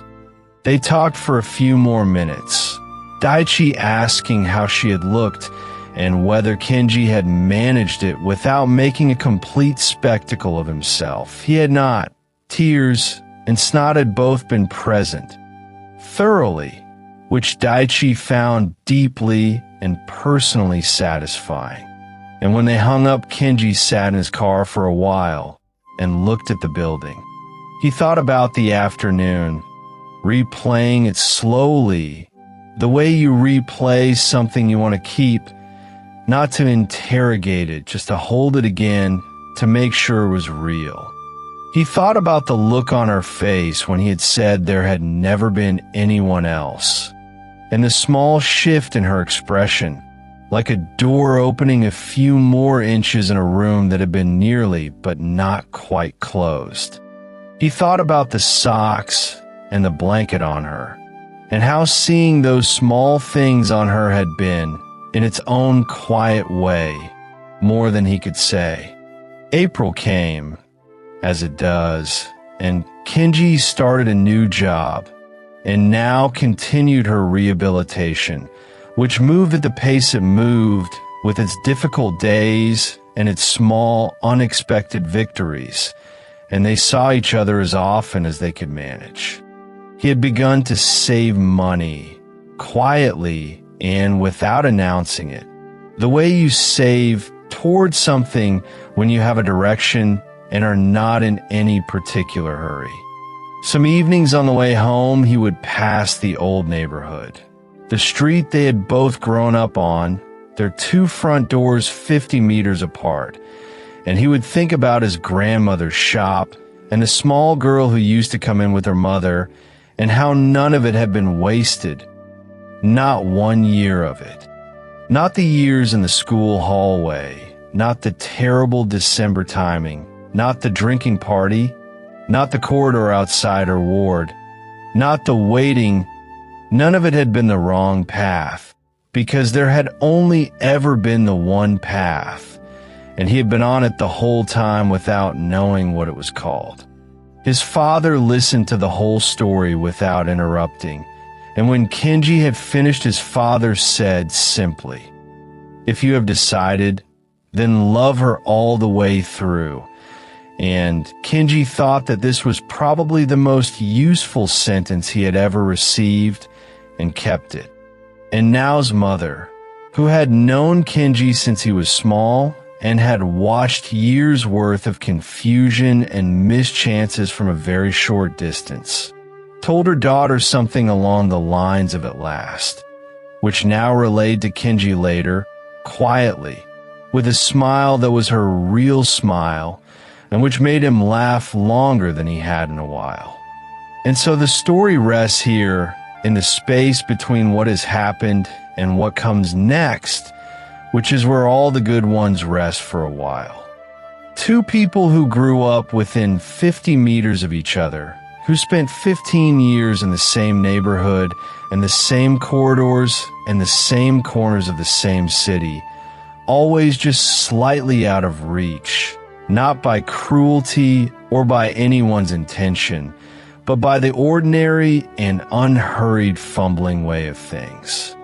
A hospital courtyard, a pair of blue socks, a folded blanket, 30 minutes of memories and tears and old lunches and muddy field trips, and a yukata, and a December night, and everything in between.